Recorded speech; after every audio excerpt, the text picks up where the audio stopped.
we're live. All right. Well, welcome to Roll for Damage, everyone. I'm Jacob. I'm our DM. This is going to be our very first stream session. I had planned on writing everything out that I wanted to say, but of course I didn't. So here we are. Just real quick, going through the cast. We have Seth. He's going to be running everything for behind the scenes. There's Mal. She actually all the artwork you see for our characters. She's done that, and she's done a great job. And then we have Josh. Uh,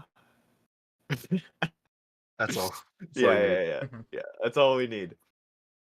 So yeah, just to give you all a quick rundown of what we're looking to do. Next few weeks. Uh, we are planning on streaming today. We are also going to have a stream next week, which we're going to call session 1.5. We're going to bring in our fourth and final character, Izukan, in a little like one-on-one, which should be fun. And then the following week we'll have our session 2, where we'll have the full party together, and the adventure will really kick off. I think that is all the announcements I had.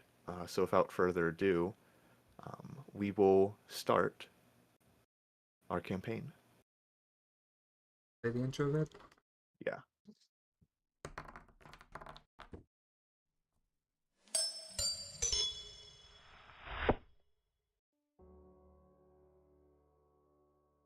The world has changed much since the Dark Ages. I would remember. I was there. 552 years. It feels like a mere breath for an elf like me, making the sting of the failure we endured taste bitter still. I still have dreams of that other world. I know despite our success there's a version of me out there, suffering, tormented in pain. There's a version of this world consumed in darkness that I can never reach, should never reach. That is why I must protect this world, prevent the darkness that consumed that world from consuming this one. The elves know what I have done, and for that reason I remained exiled. I've done what I can to help. I've done what I can to be a good and decent person. Some days, I feel a darkness. A darkness I fear to confront. A darkness that I fear is rising once more.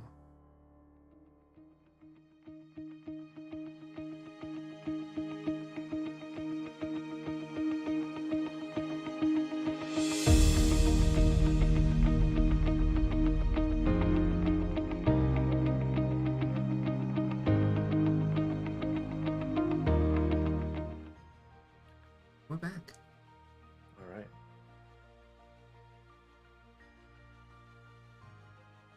We should be in. Okay. In the frozen city of Frodea, snow blows ever cold. A southern city sitting against the frozen cragged peaks. A city full of wonder, full of desire. A city where our story begins. As the snow blows gently against the frosted window, a young man lies slumbering in his bed, never dreaming. For what he has yet to realize is that the images he sees in his head are not dreams, but something much more. An alarm rings, and the young man is startled awake. Another day here in Stonepaint University. A school built on ideas of endurance through all troubles, the pursuit of knowledge, and standing up in the face of adversity and fear. A school whose motto is "the will is everything." As the young man scatters to get his things together, we catch a glimpse of him through the frosted window. What do we see? Well, Wave, he's, an average looking, bit of a nerd. He's got a caramel blondish orange hair, shorter on the sides and on the top. Um, as he's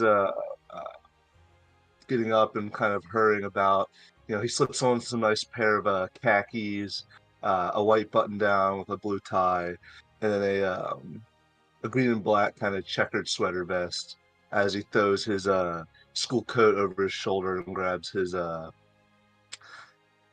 briefcase of a book bag, shoving all of his pencils, books, anything in there, and then he wears a pair of rectangular glasses.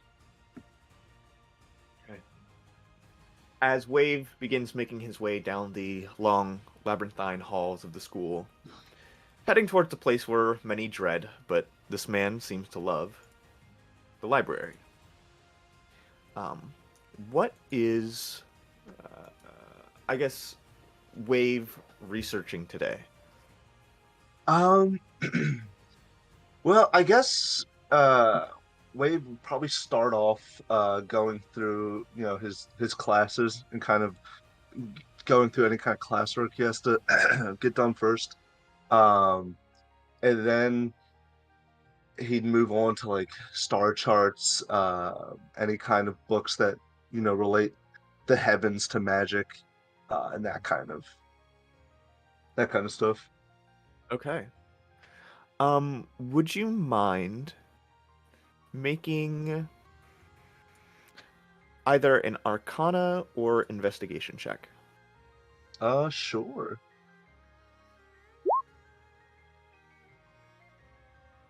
18. So, looking into star charts, are you looking into them? I guess, what's your angle? How they manipulate the world? How.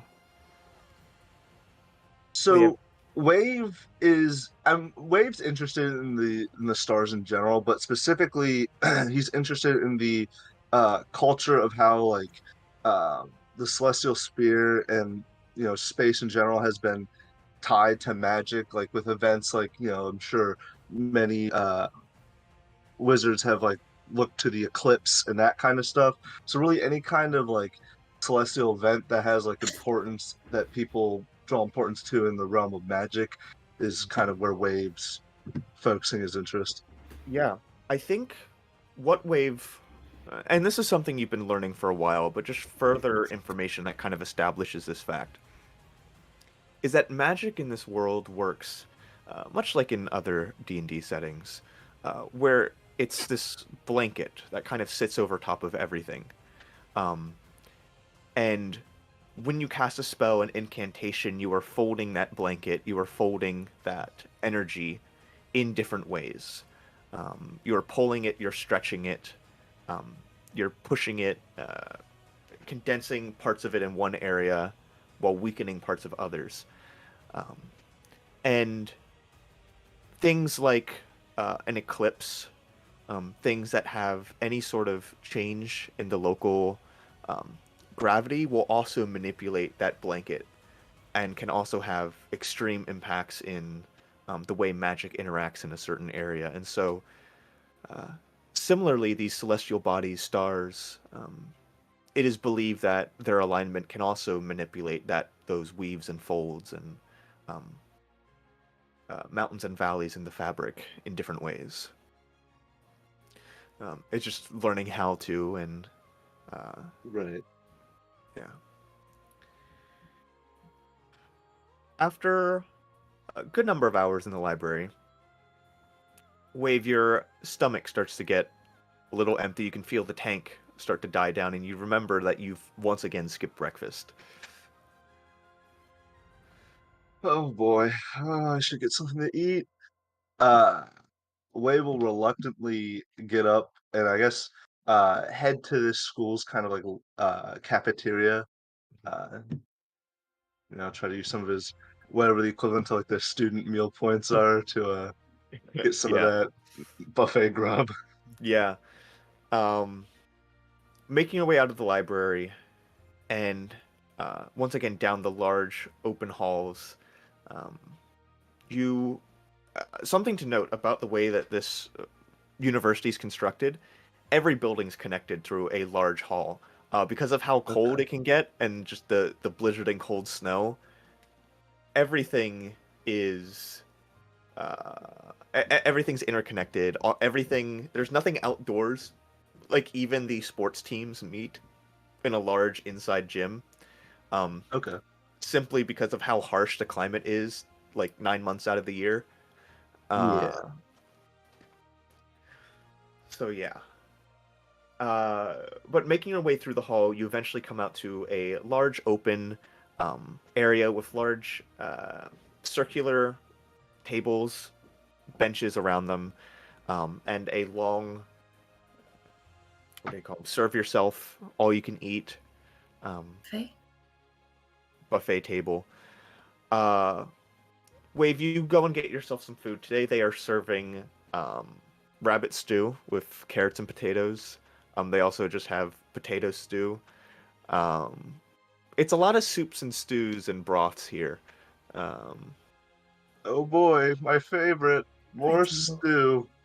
Uh, yeah, I mean, I'll give myself a nice, healthy serving of some rabbit stew. okay. Wave, you go over, and as you sit down at a table, alone, the last thing you wanted to see catches your eye. You see, um, kind of walking into the cafeteria, a short, stout, fairly fat goblin, followed by three scrawny humans. You see, he has a face of vicious, sharp teeth, a wicked grin, and a malicious look in his eye. And you know this is Gilbert, the biggest bully at Stone Paint University. He kind of, looking around the room, spots you and begins to make his way over. Oh boy. Here we go again. He kind of walks up to you, sits down, and the three scrawny lads kind of cross their arms. And he looks at you.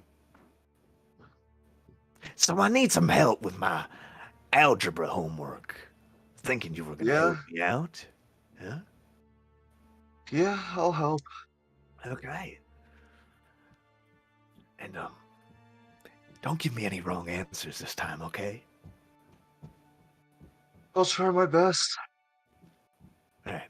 I got 5 minutes, so make it quick. And he 5 pushes it to you. minutes? And this is like, even for you, a good like 25 minutes of work. I don't think I can get this done in 5 minutes. You hear that, boys? He said he don't think he can get this done in 5 minutes. You can see three lads kind of standing above you, squaring you up. And you look directly past them towards the front of the cafeteria. A redskin tiefling kind of stumbles into view. Havoc, if you'd like to describe yourself.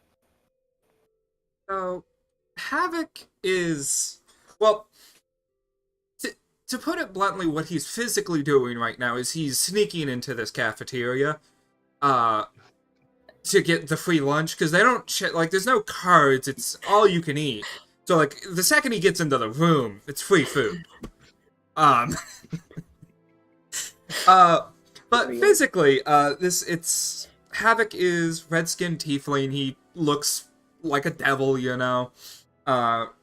He has two horns coming out from the front of his forehead, though one has just been knocked off. Unlike most tieflings that have like solid color eyes, he has human-like eyes that are nice baby blues. The clothes he's wearing is, to put it in like a video game perspective, think Bloodborne. He would make sense in like Yarnum, you know? He's got the cloak, he's got the fancy, you know, big lapels, you know, gold buttons, all that kind of stuff. But yeah, you see this just like red tiefling man just walking in, slinking his way over to the cafeteria food. Yeah, Havoc, as you stumble your way in, what's your passive perception? 12? Well, okay. Wave, you look past and you see Havoc, but he doesn't seem to have seen you yet. A few beads of nervous sweat running down Wave's brow. I almost more so because he saw Havoc rather than his usual encounter with Gilbert. Yeah. Hey, you listening? You paying attention to me? Sorry. Well, you shouldn't be. You should be paying attention to that, all right? Get to work. Yeah, all right. Oh boy. Wave's gonna try to get answers to things as like quickly as possible. Um, Make just an intelligence check. Meanwhile, Havoc is just trying to get as much rabbit meat out of the stew as possible. See, standing the cafeteria lady who's just like this really grumpy dwarf with a big bushy beard, and her eyebrows are like covering like her entire eyes. She just kind of looks at you, You think she's doesn't looking say at you. anything. Havoc just like gives her a nod, like yeah, and then walks down to like grab bread. I feel like he shows up enough at lunchtime and like meal times for her to be like, yeah, he's a student, right? I mean, he's like that age, Yeah. and like Havoc's been doing this a lot. So like, the cafeteria workers will be This like, is how yeah, he he goes here. He's always here. If he wasn't, he wouldn't be here so often. Havoc, as you kind of turn to find a seat, you do see a crowd formed around what is usually Wave's table, and you recognize these punks as you don't know who they are. You never take the time to find out. Mm-hmm. Havoc knows these are punks though, so he's Mhm. going to walk up, and you see he just like drops his plate down next to him, puts an arm around Wave, and is like, "Hey, buddy! So, who are these people?"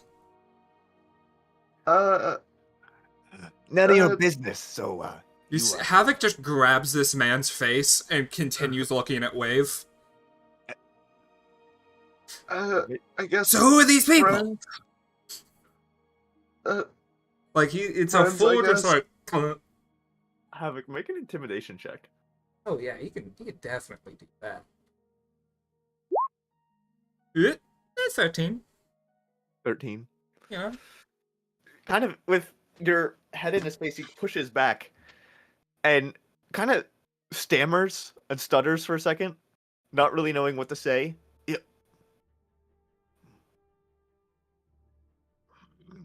And he grabs the paper and whips off.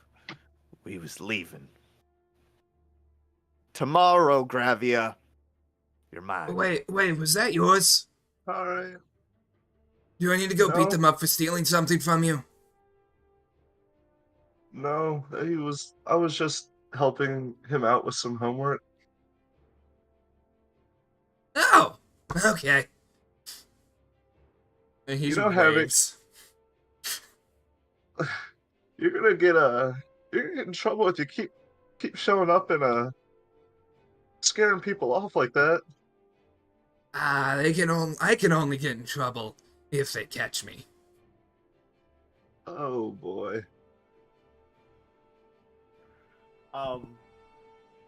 As the two of you sit here, you hear the distinct sound of cloven hooves hitting the tile floor.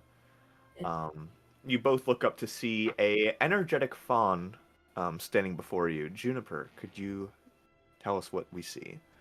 You see a tall for a woman. She's only a little bit shorter than the two of you, and she's got tall, like reindeer type antlers with like rounded tips at the end, bright green eyes that are like lively and always looking around. Doe like fawn colored skin with some light dotting and freckles on her face, and she is missing a part of her left ear, and you see claw marks also going across her face that indicate like that's the injury that took her part of her ear. And she is wearing things that are not winter appropriate. It's just like a very like sheer, like not sheer, but sleeveless robe with like very light fur on the collar and the hem at the bottom. She pops on over. She's kind of like skipping. Like it's an unusual gait because she has hooves anyways, but she's like skipping over and she goes, "Well, howdy y'all. Good morning." Morning. Hi there.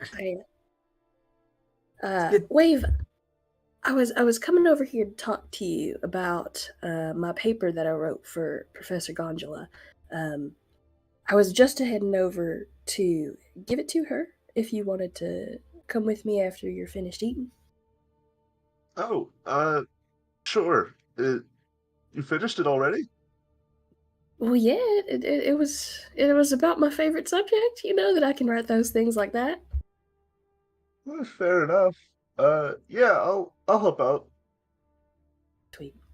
And Havoc, Yeah. you remember our arrangement from earlier? You see Havoc, like, kind of leans back. Yeah! I must have put it in a different coat, though. I'll get it whenever you're available.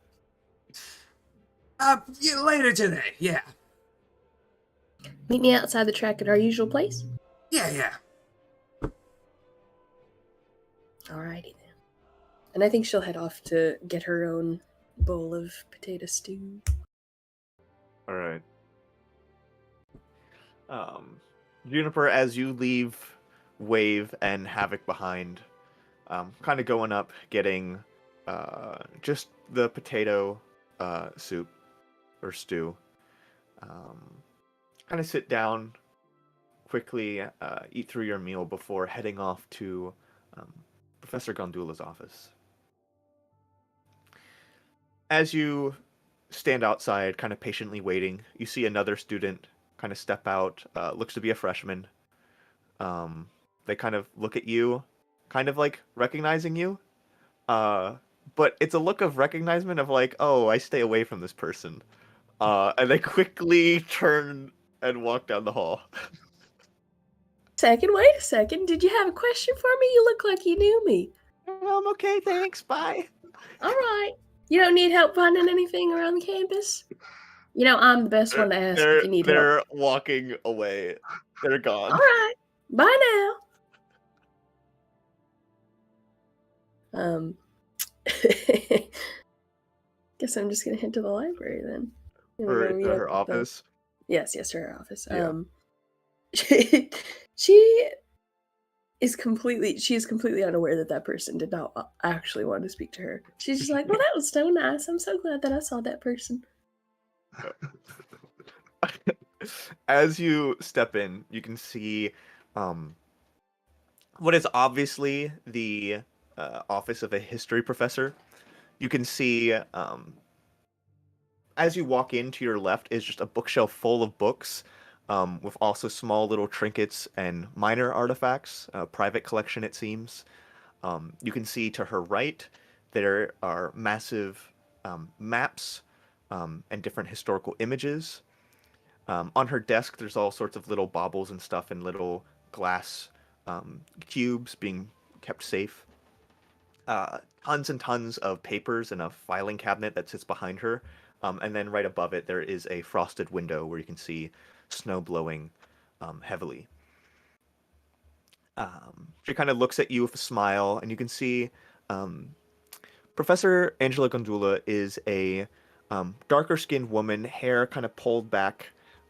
It's dark brown. She wears what can really be described as very like Indiana Jones-esque kind of attire. So like the jacket, the like a blouse underneath, as well as a intriguing looking piece of like art, like necklace kind of around her neck. Doesn't look to maybe have like a whole lot of value, but it's definitely something from some other distant culture that looks interesting and has some sort of sentimental value. She looks at you and she kind of smiles.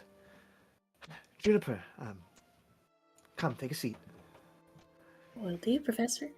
I've got that paper that you were asking for, and I was just bringing it here so you could give me some critiques on it. Right. Let's see it. She slides the paper across the desk. And Juniper, you do realize this paper's due at the end of the semester? Well, yeah, but I figure it's better to get a head start on something like this, right? Right. Just give me a moment. And We'll, she we'll kind of... call this a first draft. Okay. She pensively begins reading through it as you sit there quietly for a moment and are just... The only sound you hear is the page turn. And after a few minutes, she only gets maybe like a third of the way through. And she just kind of sets it down. Juniper, I think Yes. it is lovely that you've taken the initiative to move forward on a project of this size so early on in the semester, but I think maybe we should find a different topic. Well, that's just silly, Professor. This is the only thing I've ever wanted to study my whole life. Why would I choose something different? And that's precisely why. I think it would be a disservice to your talent to have you write the same thing over and over. Juniper, I've seen this opening paragraph twice, in different variations in your previous years here, and secondly, you are too biased. Let me read this. The Dark Ages were single-handedly the worst historical event to happen to mankind. The amount of suffering, betrayal, starvation, and death that occurred throughout the course of the millennium can only be described as evil incarnate. That is a very biased perspective considering other historical events that we know to be true. What about the Flood? Well, yeah, but that's just a bunch of water. That's not What about dragons, adventures. Ragnarok? The literal end of the world that was mere moments away from ending the world. What about the unknown stories and evils from overseas that we've never heard of? Writing this as objective truth is simply far too biased. I still don't know everything that happened. How am I supposed to figure out what's going on if I'm not recording everything that I already know? Juniper? That's all well, Professor, I may have a personal connection to the Dark Ages because of my village's ancestry, but that doesn't mean that my pursuit of this is purely selfish. I want this to be a record, a testament to the history that we have overcome, and something that we can do different in the future. Well, then write something new. You are just using sources that already exist. You're not contributing anything.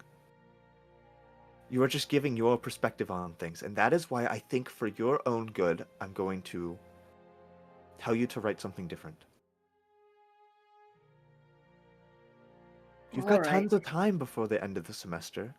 I'm sure you'll find something that you can really contribute to. I understand. It'll be good for you. You spent so much time fixating on this one topic, but there's so much more to the world than this. There's still so much to this. And there's I don't still know. so much to everything else. Suppose. Well, I guess I'll start again on new research. Take some time. Think about what you want to do. Find an artifact. Find an old document that's not known much about. Do something new and creative. I know you're capable of it. Yeah. I understand. Thank you for your critiques, Professor. Um, I was gonna send Wave through here later, but it seems that I don't need to do that anymore since this paper is not not viable anymore. Well, I'll see you in class then. Unless there was something else you wanted to. I was only going to suggest that maybe you speak with my assistant if you need help. I found that Archibald is very insightful in all things historical. I know you're the same year, but you could learn a lot from him.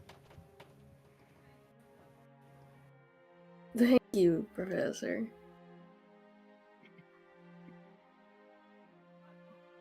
And she kind of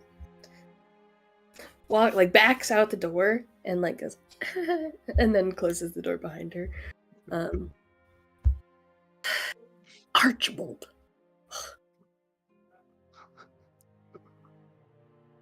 Archibald doesn't know his ass from his face because they look about the same. You look and see some poor freshman sitting on a bench outside the office, just like, She, like she's been talking wide-eyed, directly terrified. at him, just not at all registering that he's there. Just Yeah. Archibald. Well, I guess I should start on my paper. She does notice that he looks new. Yeah. Are you waiting on Professor Gondola? And he just shakes his head. Okay. You can probably go in now. I'm done. Okay. And he just sidesteps, keeping eye contact. And she's Goes in the door. Yeah.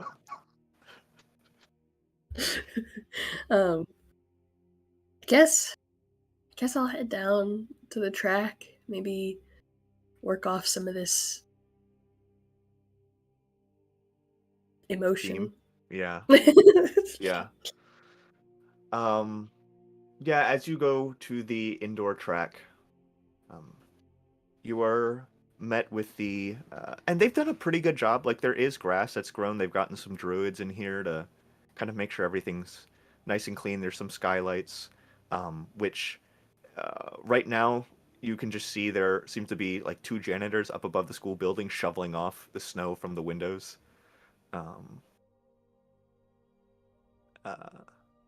But yeah, you just take some time to really let loose.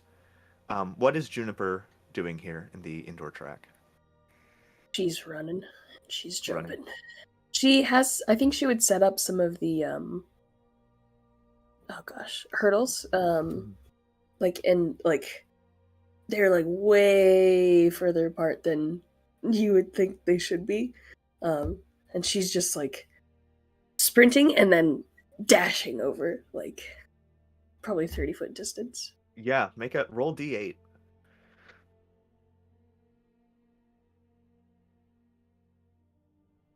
D8? 4. 4. And then are you doing anything else to increase your jump as you're working here, or just general? I think she's just trying to channel her anger into, or her, not her anger. It's not quite anger. She's just kind of annoyed. Okay. A little frustrated. So I think step of the wind, does that double jump distance? Yeah. Yes. Yeah. So that's 40 feet right there. A easy 40-foot long jump. That you just kind of make a few times. Yeah, she's just like I like to imagine that she has the two hurdles like set up on one side of the track, and she's just running the whole track and then doing the big jump and then running it again and then doing the big jump. Yeah. Just yeah. And you do this for a while until you can feel your muscles start to ache and you formed a good sweat in here. And you hadn't even realized how much time had passed, as there's just so much turmoil and frustration, especially with how important this subject is to you. and you don't even notice Havoc kind of standing off in the side of the room towards the entrance. Just what would Havoc be doing? Just absentmindedly bored. I think Is he like a thumb twiddler, or is he like a? Havoc's he's doing that thing where he's leaned up against the wall, and like, if there were lighters, he'd be mocking the motion of flashing a lighter, but he's just like flicking his thumb and lighting it on fire. Just, right, just, so like, very, very softly to like the beat of every time Juniper jumps over like the 40-foot distance, there is just the sound of a little match light. That's so fun. Yeah. Oh. Havoc has been here for about 20 minutes, and Juniper's just not noticed. No. But eventually you do. And it gives you a wave.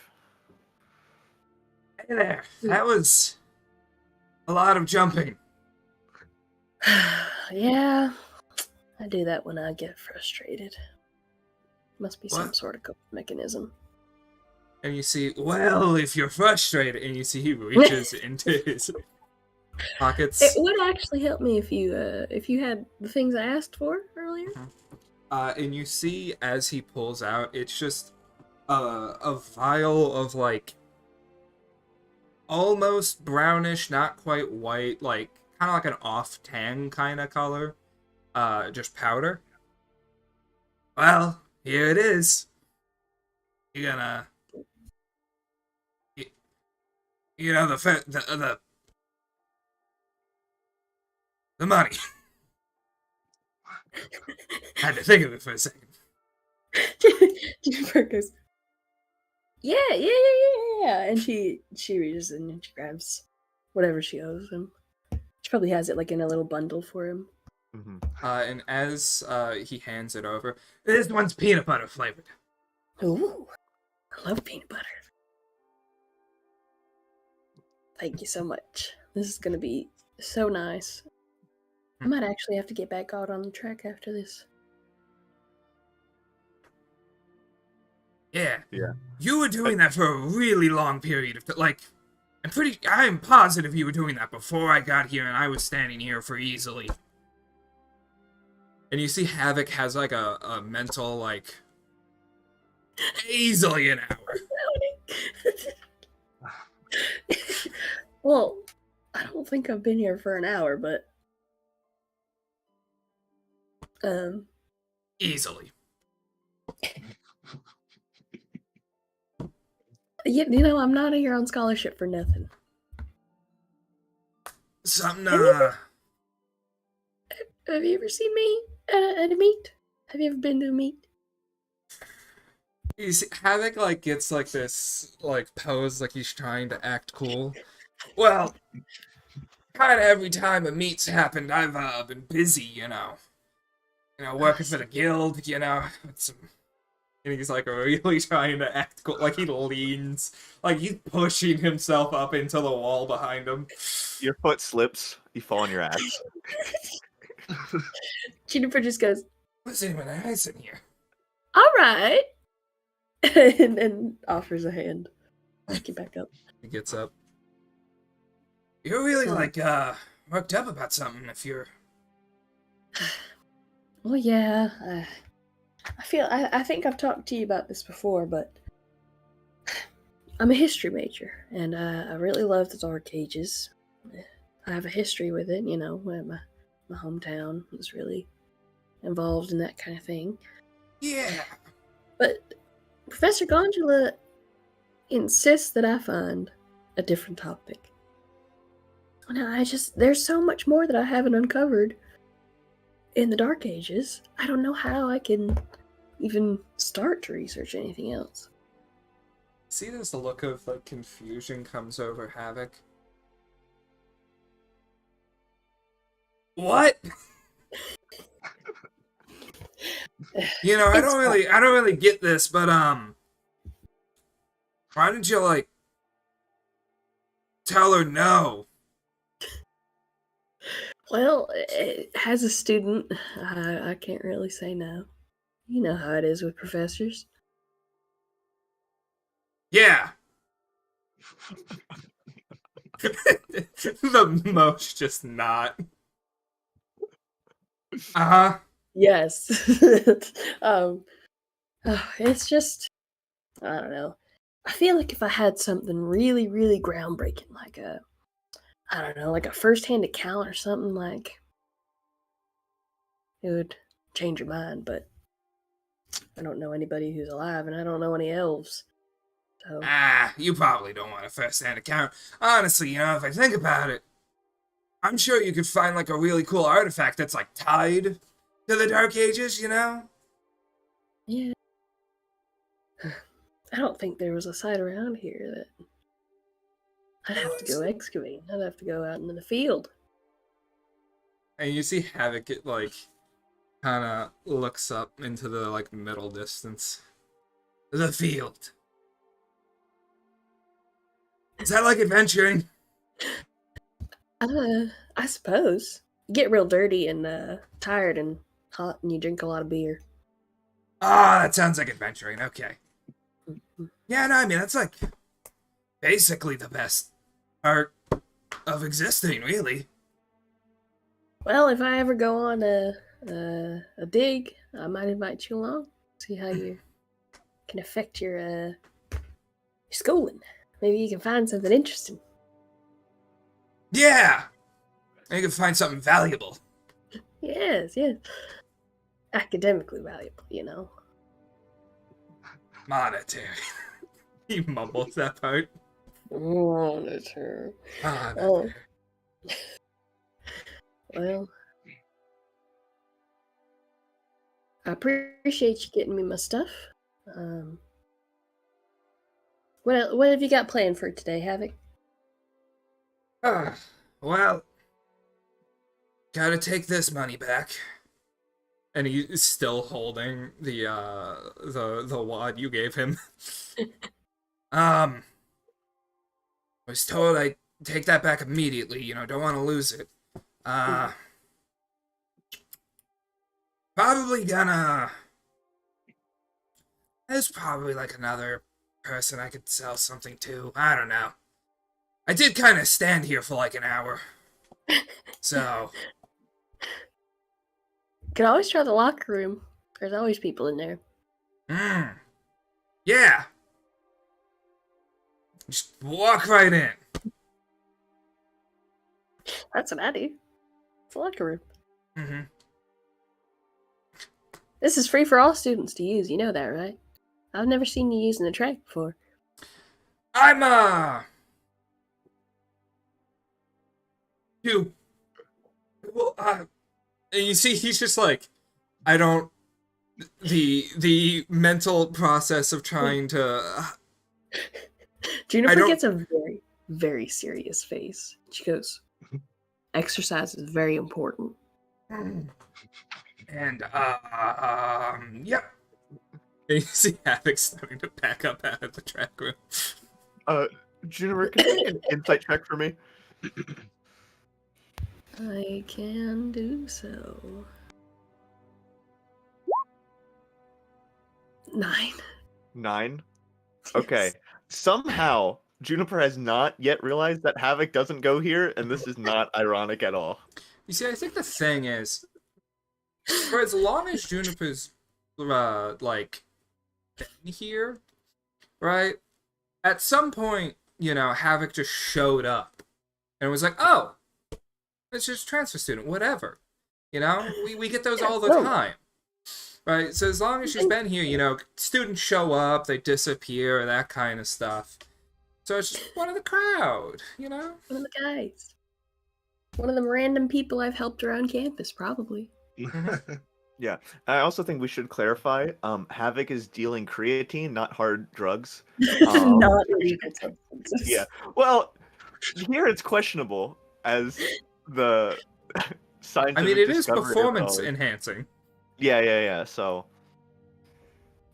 Mm-hmm. but in case anyone was confused. Not cocaine. Not cocaine. Yeah. Not She's peanut not gonna. butter flavored She's Coke. not gonna Not peanut mix her butter peanut butter flavored Coke with water and just drink that. Drink. Oh, that's an energy drink. Mhm. Oh my gosh, yeah. Oh my god. Juniper, you get back to the track, and Havoc, you firmly grasping onto the coin that you've been given, making sure you don't lose it. Not this time. Begin making your way out, leaving the university. Havoc 100% does have like a back door that he uses that he just like found where it's like, okay, I'm gonna go in and out through this place because it's like right next to the janitor's closet. And just disappear. Okay. God. Yeah, you eventually, making your way out from the university, kind of in like the higher up section of the city, you begin making your way towards the region known to many as Dark Sprawl, which is kind of it is the part of the city where everything's a bit more run down, with the snow kind of pelting in throughout all seasons. This area of town towards the outskirts is where shovelers don't really get around to hitting too often. The people here are just generally lower income, can't afford to make people come and help them out. And overall, the criminal guilds that do exist within the city have taken advantage of this fact and the lower accessibility and will run all sorts of crime throughout this area. You eventually make your way back to your kind of small outpost here, where you and your friend work on making and dealing with your goods.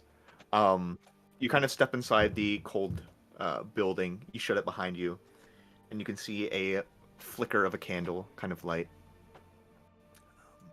In the shadows, you see a white-scaled dragonborn. She kind of wears a dark cloak, and a few furs kind of cover her. Havoc? Gwen. You have the coin? Hey. Huh? You have the coin? You see he reaches into his pocket. Right here. She looks at it, counts it out.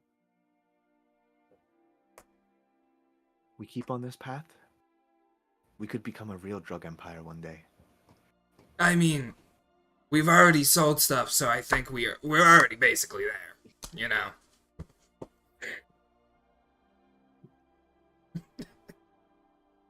I mean, one sale. You're an empire. No. One sale, you're a dealer, Havoc. Well, I've done more than one sale. Though. I know you have. Already there.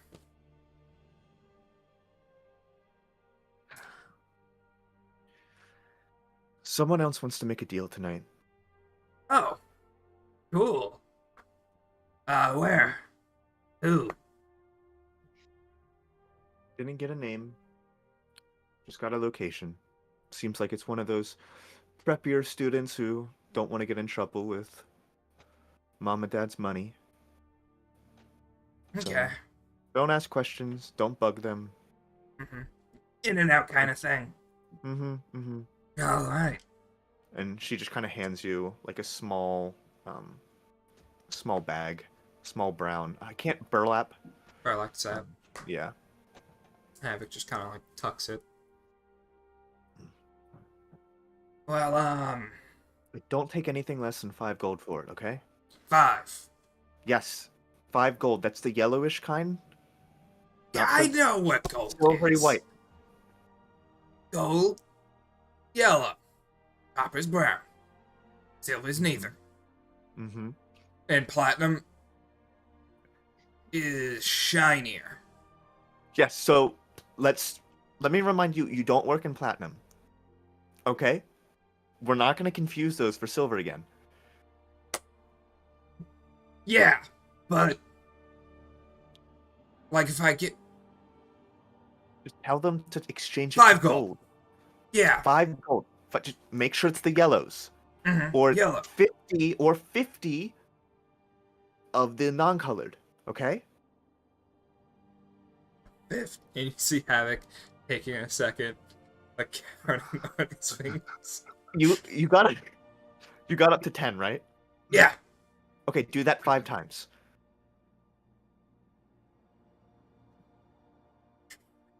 You see him looking at his fingers like, I'm going to Run out. pray. I'm going to pray they don't pay in silver. don't worry, I got this. The deal's not till later tonight, so I think 7. She kind Oh, of pulls so out I got like time. a journal. She's very secretive about it, kind of flipping through the pages. Closes it. 7. So you've got some time to kill.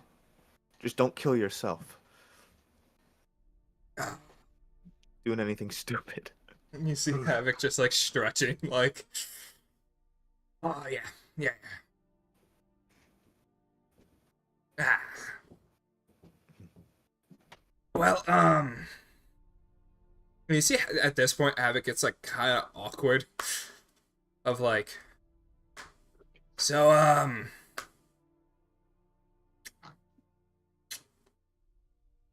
you You can leave now.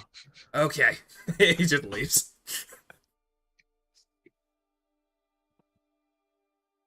And as he like walks through the door, I think that went well.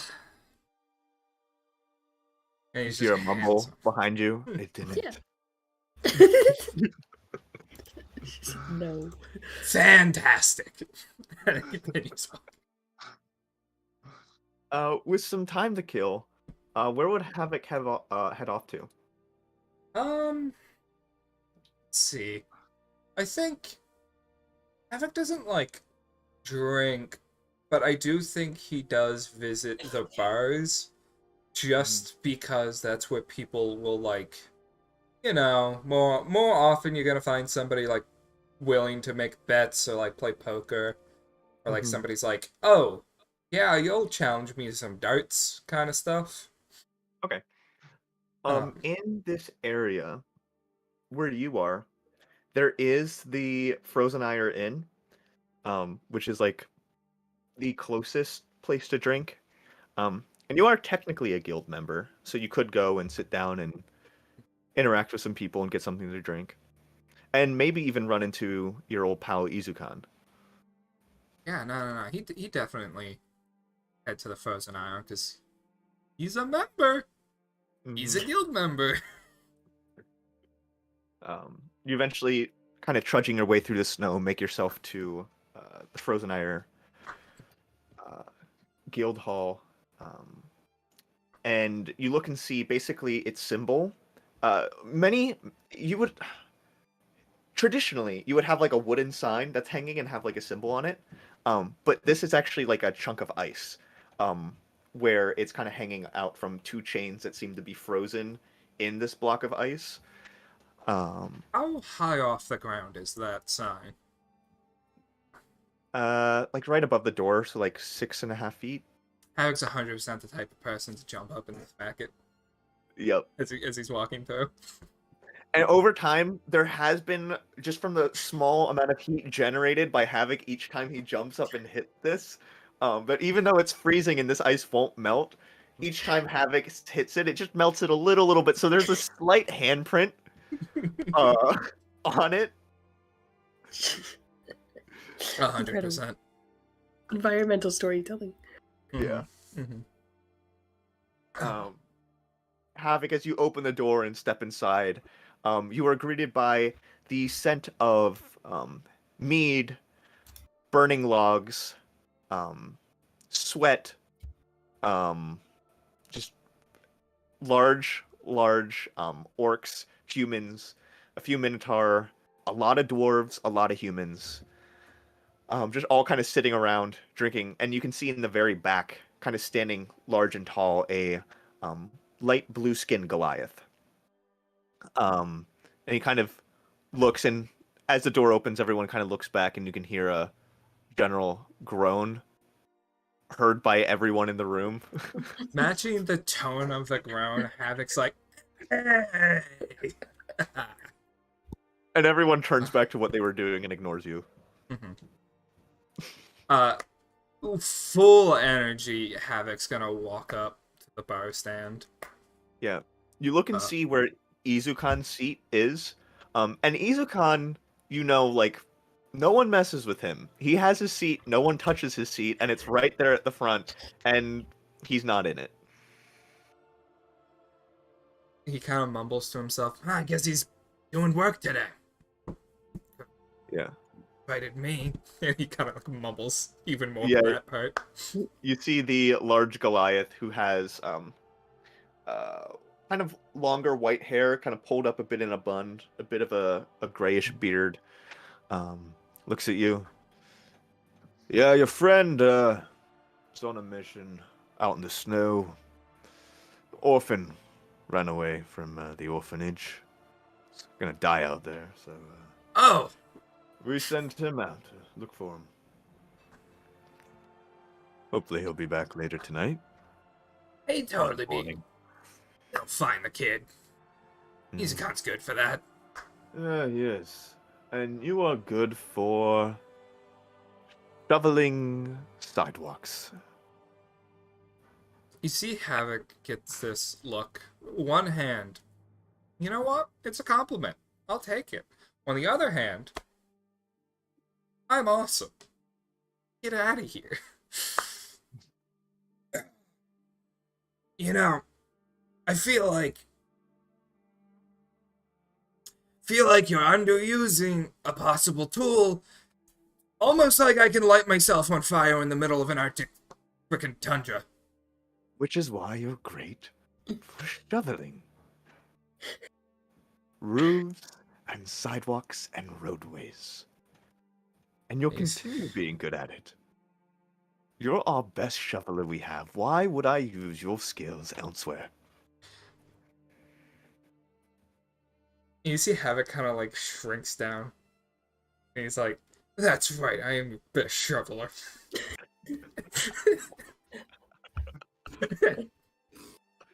He's just a little guy. Oh. So, you're going to be on 4th Street tonight. The 4th Street. There's a few roofs we're worried will collapse if they don't get shoveled or melted off. And, we'll give you 2 hours to do it. And he picks up this frozen sphere. And kind of from the inside, you can see there's a candle. And he snaps his fingers, and you can see like a flame kind of appears within. When the sphere melts, you know what happens. Yeah, I know what happens. He takes it, frickin' all like, Yeah. being mopey. Yeah, I'm gonna have those roofs shoveled in 1 hour. He doesn't even get a drink, he just walks off. I can decrease the time. No, it's fine. He's already like walking out of the door. Right. Yeah, you walk out. The non-magical orange flame kind of glowing brightly from within gives a little bit of a light source. It glows about 10 feet bright, 10 feet dim. And you would know that anytime you're outside, it kind of helps make sure the ice doesn't melt as quickly. Being inside just pretty much guarantees that you are taking off of the timer more than you would otherwise. So you start making your way, trudging through the snow towards Yeah, your 100%. destination. And as you kind of get to the street, you can see an older gentleman. Looks to be wearing a big, like, huge jacket. He's wearing pants where the legs kind of cut off like halfway down the calf, and they're a bit tattered and ripped. He's got boots that don't quite come up all the way, so he's got a little bit of skin exposed. Wearing large mittens that he just keeps slipping kind of on the shovel. Um, and he kind of looks up at you. Oh, Havoc. Oh, could you give me a hand? I'll give you something way better. And you see Havoc he actually just lights himself on fire. Like, you see the light of the whatchamacallit is like, it's about 10 feet. All of a sudden, that light is like 30 feet out around him as Havoc, straight up the Human Torch. He is on fire. And just starts walking around. And you just see the snow melting. Yeah. He's not even like, he doesn't grab the shovel from the guy, and he's just like, so how's your day been? Oh, it's been cold, as normal. Thank you Hold so this. much. I'd And give you a hug, but I think I'd burn. Ah, you're fine. And hold this. And he hands him the ice ball so it stops melting. Oh, yeah. Oh, okay. So, you look like you're having a great day too. That was... he is like fully just like arms as high as he can go, just moping. Mm-hmm. Made a deal. You can see as Havoc kind of passes, some of the roofs, the snow just turns in the water and does that cartoon thing where it turns in the water and then slides off. And just like big puddles out front of people's homes. What would take most people many hours of shoveling takes Havoc a few minutes. Yeah, I am the best shoveler the entire time. He's just... And as Havoc is walking, you can hear little kids yelling, "Havoc's coming! Get snowballs while you can!" And they're quickly trying to like gather snow and get into snowballs before you melt it all. You see, occasionally Havoc will look over at that and be like, oh, I'm gonna mess with them. And Havoc starts chasing the kids. It's like you start chasing them and they're throwing and it just like liquefying and turning to water before it reaches you. Havoc is getting just soaked. Yeah, it's immediately burning off into steam. But yeah, as much as you would never admit it, you're having fun with it. Yeah, no, 100%.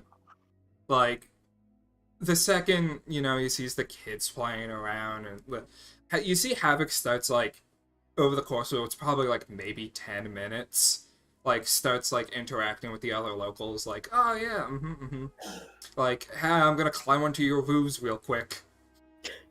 And you see, because there's, like, a period where it's like, yeah, like, he's walking, like, along the ridge of, like, an A-frame, and, like, jumping from roof to roof. And you just see water just slides off. Yeah. Yeah. As Havoc kind of prepares to leave to head back, get his payment from the guild, and then go finish this final deal, there's a small crowd that's gathering around him, kind of small people from like this like local village area, kind of as a crowd thanking Havoc, smiling, laughing, like a community that cares about him. You see Havoc. I don't think he ever stopped having his arms crossed and, like, raised, but you do see at a certain point where he's just, like, his shoulders relax. Hey, everybody. And gives, like, a peace sign before, like, speed walking away. Yeah. Like, dang it. Yeah. Eventually making our way back to the Frozen Ire Inn, handing in your frozen sphere, and you see he gets like Havoc, about like 45 minutes. You see Havoc, he gets like 5 minutes towards the end before going, oh shit, turning around, getting the ice cube from the guy, and then walking back. Yeah. Yeah, you step in. And people seeing you again for the second time today, it's not quite as a big reaction.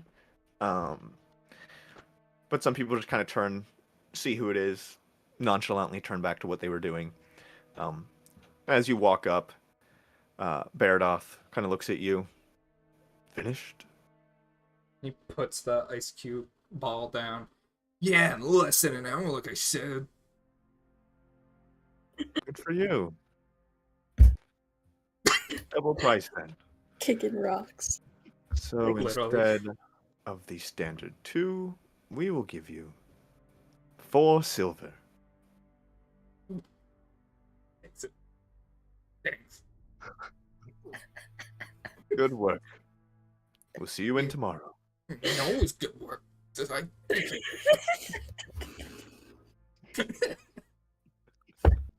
it's so hard to keep him composure. so much. He's such an idiot. I love him so much. Uh, Havoc, you eventually make your way back towards the university and the meeting spot. Mm-hmm. You don't know the building too well, but it seems to be on kind of the southern side. And you've been on the building on the inside, but you don't necessarily have like a great mental image mapped out of like where. Like once you're inside, you have a decent understanding of where things are. But from the outside, it's kind of weird. Just trying to like look in, like, oh, where am I meeting? And since everything's a bit interconnected, and there are some like small internal gardens, you do find yourself kind of turned down this kind of alley where there's a bridge kind of connecting the second floor. But from the first floor, you can kind of walk under and you have like this little opening area. You look around and you can see there's some recent foot tracks in the snow. And as you approach kind of where you were supposed to be, the wind's just blowing hard, the snow falling. Visibility is incredibly low at the moment. Make a perception check. Ew. Perception. It's gonna be 8. You know, it's low visibility. 8? Yeah, low visibility. As you're kind of walking, you hear something crunch beneath your feet. And it doesn't sound like ice, and you look down and it looks to be glass. Dang it. And he kind of like kicks to like get any shards out of his boot. Yeah, Fucking you kind of bums. kick. And Havoc's not incredibly intelligent, but there is this he is decently wise. And so there is this, I'd say, an innate connection drawn of like, well, if there's glass broken, there's got to be something made of glass nearby that broke. And I think Havoc, his first thing is like freaking bums, whatever, right? And then he has like the wait a second, bums wouldn't be in this area. Before then, like looking to like see what the glass is, like see if he can like pick a shard out of his shoe. Yeah. Make a investigation check. Or okay. Better.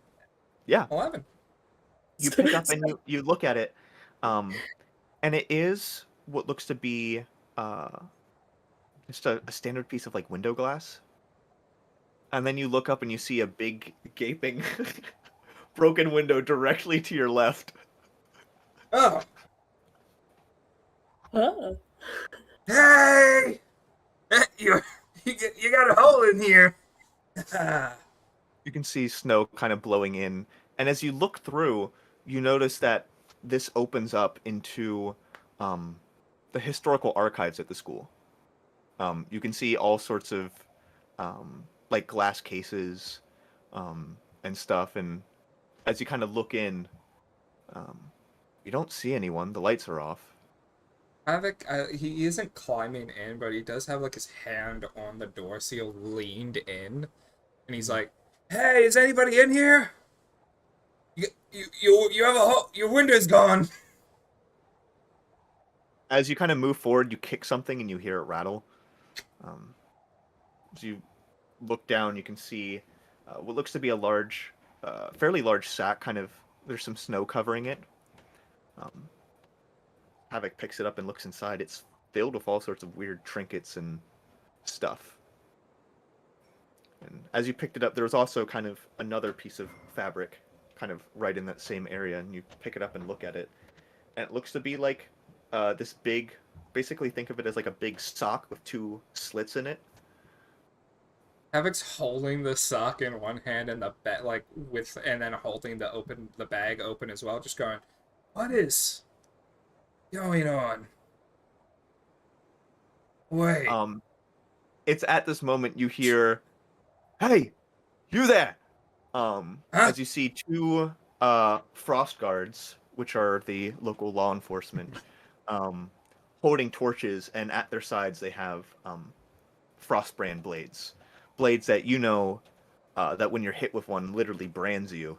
And anyone with that brand is like a marked criminal in the area, as it's like frozen, like that. I don't know. It's like basically like frozen into your skin. Um, So cold that it just yeah. frostburn Hmm. or frostbite." Yeah. Um, Havoc, nope, and just drops the bag in the mask. Um, you said there was a roof above us, There is. right? It's a Like good there was the ways walkway. up. Mm-hmm. Um, Havoc's a good shoveler, right? Mm-hmm. So Havoc's gonna just uh he uses a bonus action, game mechanics, to summon out his bow. Um, but you see Havoc just like whips out a longbow out of thin like air, more out of fire, that he just like pulls it and a bow just appears. He's gonna shoot the snow on the roof so it falls down in front of him, so he has like a distraction to run away. Okay. Yeah, you do that, and you hear them yell, "He's got a weapon!" Um, 100%. It's got a gun.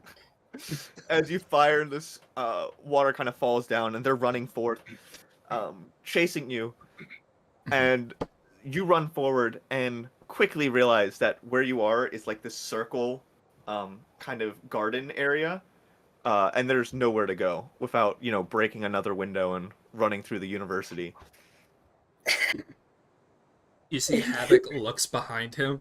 Uh, he had dropped his bow when they said he's got a weapon. He like dropped it and ran. And you see, they wouldn't see this, but for the camera, the bow just lights itself on fire and reappears in Havoc's hand. He's going to shoot a hole through a window so that he doesn't break it himself. So like breaks the glass Yeah. so that way he's not getting like hit by glass shards. Yeah, make an attack Oh. roll. Yeah. Why is that? Oh, why they set the strength? That's. Hold on a second. No, you're good. Hey, all of my attacks on my character sheet set. Those should be charisma. Here we go. Is that 23? 23. Roll for damage. Hey, Hey, He said it. He said I'm it. not gonna do that every time. I swear. I swear. I'm gonna do it every time. It's I'm gonna 6 piercing, 2 fire. Okay. You shoot the glass, and the arrow goes through and it fractures, but the glass hasn't completely shattered. Jumping through. Okay. You kind of dive through. First. Feet first. Make a acrobatics check. Oh, that's a nat one. Okay. You take 3 slashing damage. As you kind of cut yourself on the glass, leaving a trail of blood behind you as you start running. You can see the two Frostbrand guards kind of climb through, and you look back for a second and see one of them pull out a sending stone, and they kind of say into it, "Breaking at the school. They're running down the North Hall." Alex just screaming at this point, "It wasn't me! No!" The second one was, but not the I mean, first. that one was! Yeah. Yeah, but the glass kind of blows inward throughout the hall as Havoc rolls and is running as fast as he can.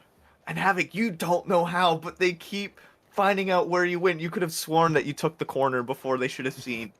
And then you look back and realize you're just leaking blood from your shoulder. At that point, Havoc will, expending everything. I'll expend a little bit of a spell slot to Healing Word, but in actuality, you see Havoc, like, lights his two fingers on fire and just plugs the hole. Just, ow, Okay. ow, ow. Oh, that's hot. It's not.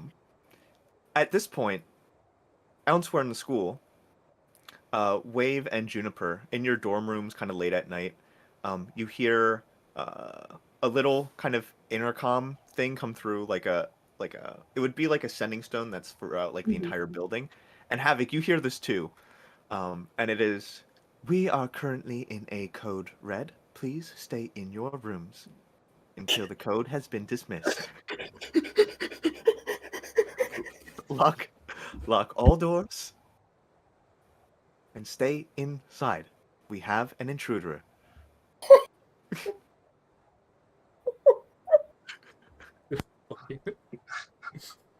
Wave is locking his door and closing blinds.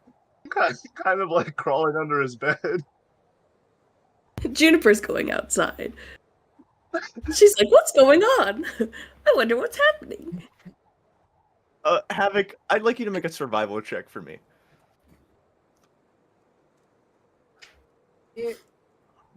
How I'm well assuming are your don't- instincts working? Okay. Ooh. Havoc's instincts in this moment of fight or flight kick up into high gear. You are running faster than you feel like you normally could, based off of sheer adrenaline and fear. At any point, does Havoc try to hide, or does he just keep running through halls? Well, I think there's a point where, like, he saw they were still there. So Havoc's first goal is get as much distance as possible. Okay. And you do start noticing, as you start taking turns and hearing shouting, there are more guards that have made it to the school at this point. I think it'd be really funny if Juniper opens her door and Havoc just slams into it. And she's I like, was gonna say, I think Havoc's Oh! looking for Juniper Wave's room. Okay. I feel like you would probably know where Juniper's room is. Okay. I would say in this moment of fear, I'd say make a intelligence-based check of your choice with disadvantage. So they're all exactly the same. Okay. Yeah. So then, like investigation, So I'm gonna do blank um, intelligence. like history. So that's Oh, well, my hey, that's God. not a natural. That is just a 1. That's a dirty one. You eventually trying I could try to find Wave or Juniper. I don't know where they are right now, and you just start panicking, and you eventually run into another dead end. And you're kind of standing here looking at a window. And as you kind of stand in this moment of hesitation and turn around, you can see at this point 2 guards running, and you can see back behind them another 2. And I will note that all the lights in the school are magical flames that are kind of lit, and they're all off right now. So it's dark. It's just the torchlight from these people and the fire from Havoc. Mm-hmm. And you can hear them yell, "Stop running! It wasn't me! We'll hear it down at the station. Turn yourself in. We can clear this all out." You see Havoc just bashes the back of his body through the window and just falls. Make an athletics check. Oh my god. He just hits dunk. You kind of try to like slam into it. You can see two approach. We will brand you here and now if you don't calm down. And you can see one's walking forward and they have handcuffs and are reaching out. The other one has a sword kind of held out and a torch in the other hand.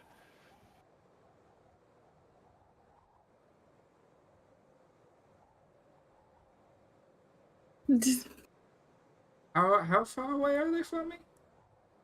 15 feet. Hmm. And you can see there's two more behind them closing in. At this point, maybe 45 feet away.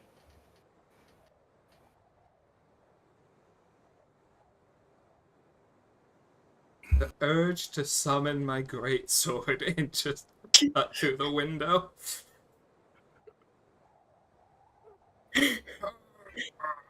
Oh, this is not good.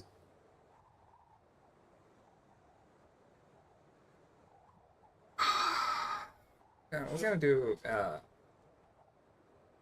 for my personal amusement, another intelligence check of whether Havoc backs down or not. Okay. The smart decision would be to back down. Okay. Okay. So So I'm gonna tell you, we'll set this. Never mind. I summon my great sword, and I'm gonna attack the door or the Okay, window. you summon your great sword. You attack the window. Yeah, make an attack roll. How did you?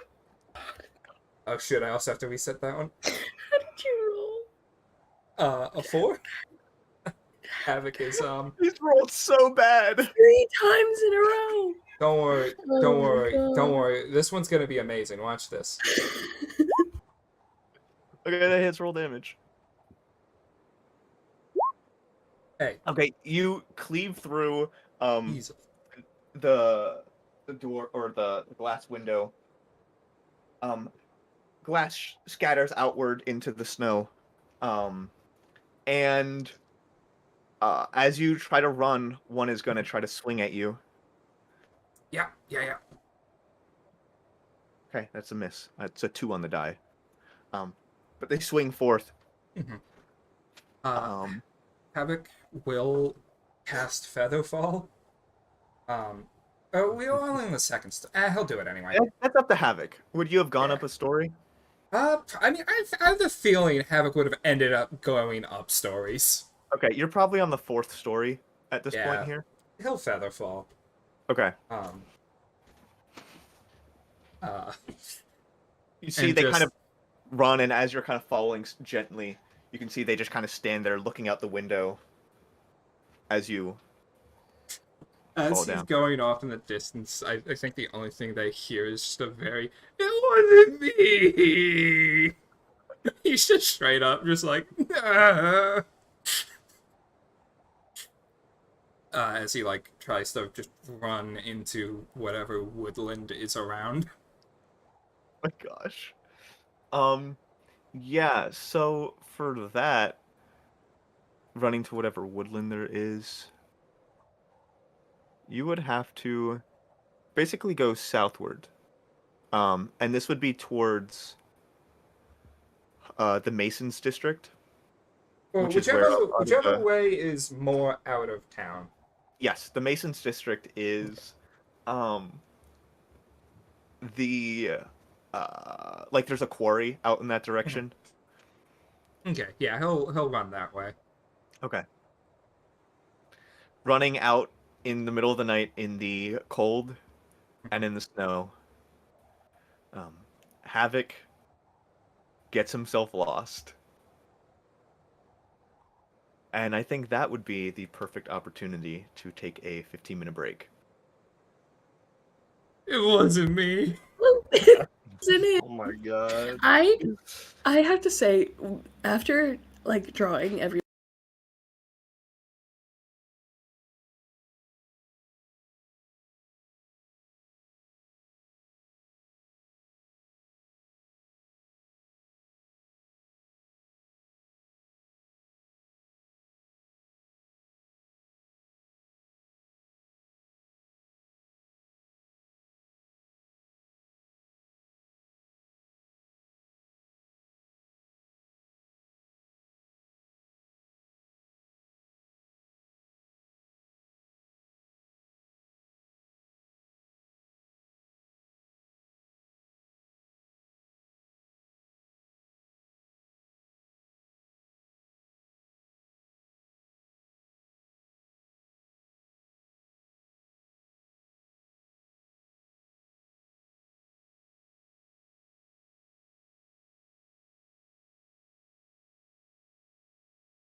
All right.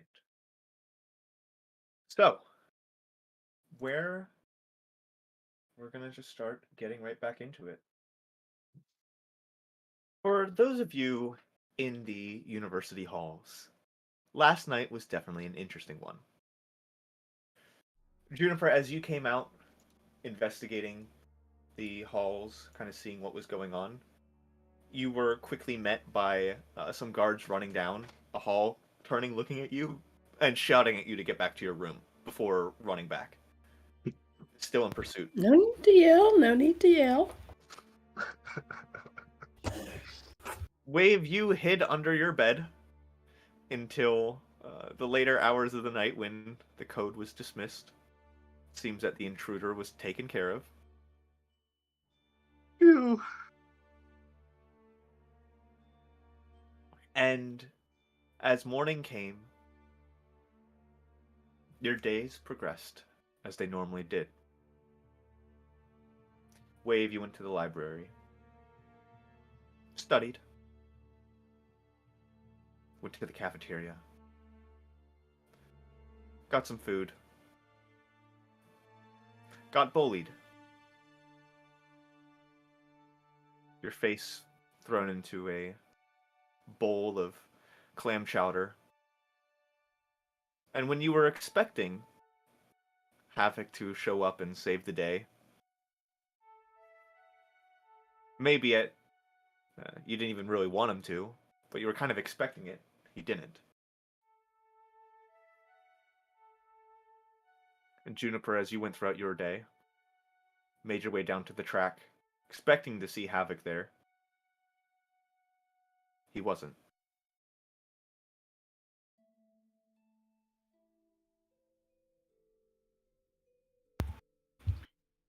Wave and Juniper, later in the day, around 5 o'clock, you both find yourselves in the library. By circumstance, both happen to be there. And as you catch each other's gaze, both recognizing that, you know, you're both affiliated with Havoc. You guys aren't the closest friends, but like you talk to one another and you come to each other every once in a while for suggestions and tutoring help. You both have the same question on your mind. I think we should say it at the same time. I'm a Where's bit Havoc? confused. Have you seen him? No, it's been a little quieter without him around, but I was just thinking maybe you saw him? I haven't seen hide nor tail of him. Well, I guess it's not too weird, but I feel like lately I've always catched him around that lunchtime. Yeah, he's normally in the cafeteria. He never misses a meal. Yeah. I wonder. Well, He's a grown man. He can take care of himself. I'm sure we'll see him soon. yeah. I guess. Jacob, how much does Wave know about like Havoc's life outside of his shenanigans Make in the school? a history check. Okay. I think Juniper does not know anything he does outside of school besides Okay. besides provide her with creatine. You know Havoc works for the guild, the Frozen Ire guild, which does like all sorts of. Mm-hmm. They will send people to slay monsters, to hunt down missing persons, to go after large bounties, and to take care of general needs. Help old ladies shovel out the doors in front of their house, shovel streets, get just general like tidying up. So just general big adventure stuff and then small community stuff. And what was the name of that guild? Frozen Ire. Frozen Ire. Okay. And yeah, I'll share that with you now. Has Havoc ever been gone for like any kind of like period, like a day or multiple days, or has it always He's never missed like a day at lunch. You've never missed him. Never missed lunch. Yeah. Uh, well, I know he mentioned offhand before that he does work with the Frozen Ire after school. I guess I was thinking of going down there to see if maybe they would know. I wouldn't mind checking it out with you. Alrighty, I guess we can meet out front after evening classes. Sounds good to me. I had one thing I wanted to ask you. If you could keep your eye out for anything new or interesting about the Dark Ages that I could possibly do something with. Gondula is really being rude about my interests, area of Oh. study, so Yeah, I I meant need to something groundbreaking. I meant to ask. I showed up at her office, but you weren't there. How'd the paper go? She said that I'm too close to the Dark Ages to properly study it, and that I should broaden my area of expertise. But you're really passionate about the Dark Ages, right? And I tried to tell her that, but I think I just need to find something more compelling, something that'll really make her realize how important Dark Ages are. That's good to hear. It sounds like you're not giving up at least. You know, I'm never one to give up. Good. That's comforting. Well, I'll keep my ears and eyes peeled for any kind of relic of the Dark Ages that shows up. Not exactly my line of study, but there's gotta be something around here. That's what I've been saying. There's no way that we know the whole story already. Either way, You're right. It's too soon to know the whole story. I'll see you after school. Meet in Yeah, front of the library. Meet out front here. alrighty. Wave will like jot it down in like his notebook, like whatever the time school ends, meet I do- library. I like to believe that they both stay in the library this entire time. Like they don't have any other classes. It's I just think Juniper would have one final class of the day. okay. And it would be with Professor Gondula. Gotcha. You eventually, after maybe like 30 minutes in the library, make your way over. And as you sit down, you can see it's one of those classic half circle rooms with like the raised seating. She's in the center, and there's a large chalkboard behind her. As students begin to pile in, where does Juniper sit? Is she front of the class student? Yeah. Okay. She's like front and center. Mhm. Even still, even though she's mad. At Okay. She Yeah. still sits in her seat. You sit front and center, and you were expecting the what is it? Professor Gondula's like secondhand, her pretty much the student she's Archibald. mentoring, Archibald, Archibald Evermore, to be sitting in the seat kind of right 2 seats from you, because you never sit right next to each other, but you're both kind of in the front. Isn't We're there mortal today? enemies. Yeah. Yeah, really. She notices, but kind of like Archibald. Yeah. Not here today. Yeah. You kind of just take note of this, and it's kind of like a pride thing that kind of washes over. Like, finally, I can get like a moment in the spotlight. And as Professor Gondula kind of steps up to the chalkboard and she writes out the word Frodea, which is the name of the city you're in. Frodea. A local place that you all have grown to know, and some of you love, some of you hate, over the past several years here at Stone Paint University. Does anyone know where our university and the city gets their name from? Juniper raises her hand. She says, Frotolangelo Stone Painter. Precisely. One of the world's Frotolangelo. greatest. I'm sorry. She says, no. Okay. Go ahead. Frotolangelo Stone Painter. One of the best artists of all time. Many see her as the greatest.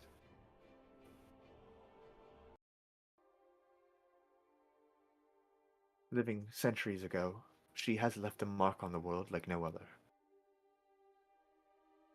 Many artifacts and paintings and statues and buildings erected by her design, her creative mind.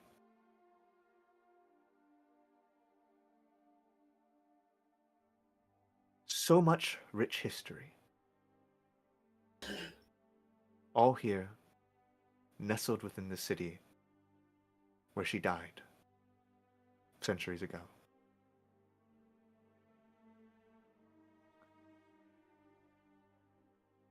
Some of you may have never even realized, but this city was not always called Frodea. It used to go by the name of Cragdock. It's a dwarven city, an outpost they had outside of the mountains, in the deep dark. It was when her grave was discovered, and renovation, a cleanup of the local cemetery, that it was discovered that this is where she was buried. Since then, many of her designs, many of her works have been relocated here, with treaties made with the dwarves, who have much of her work, but there's still many missing pieces. And last night, another one of her pieces went missing. I'm bringing this to your attention because you are all scholars, you are all students in pursuit of the preservation of history. And last night, what many would call insignificant relic, with the mark of Frotolangelo, went missing.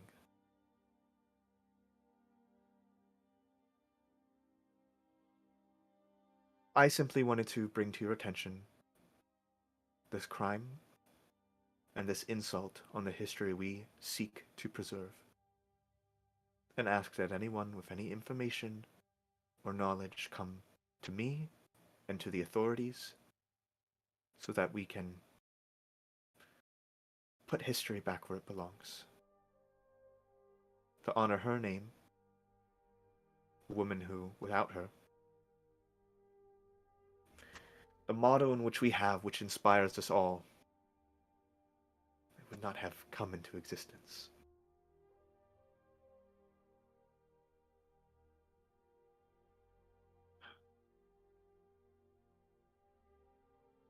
Juniper, Yes, ma'am. you always seem to like to say it. Voluntas est omnia. And everyone says out loud, the will is everything. Without will, what are we? And without the image of the person who inspires us for that will, what are we as a university?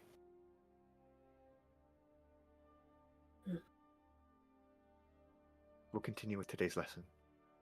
And she kind of turns to erase the chalkboard. I think after class, Juniper would immediately approach her and be, Professor, so that was that ruckus last night? It was. We had a break-in in the archives, the public museum. A total of 14 artifacts were stolen, 13 were recovered, but one remains missing still. We suspect the one who got away has it. So we are searching for them eagerly. See. And another question. Do you know what's going on with little Archie over there? What's going on with him today? He gave She's me like a letter. barely concealing her Oh, like pleasure at him being gone. yeah. She's Um, like, I received a letter last night saying that he had come down with a cold. He's a bit feverish today, so he's staying in. well, I sure hope he gets better. Will you send him my best wishes? I will. Thank you. Now, they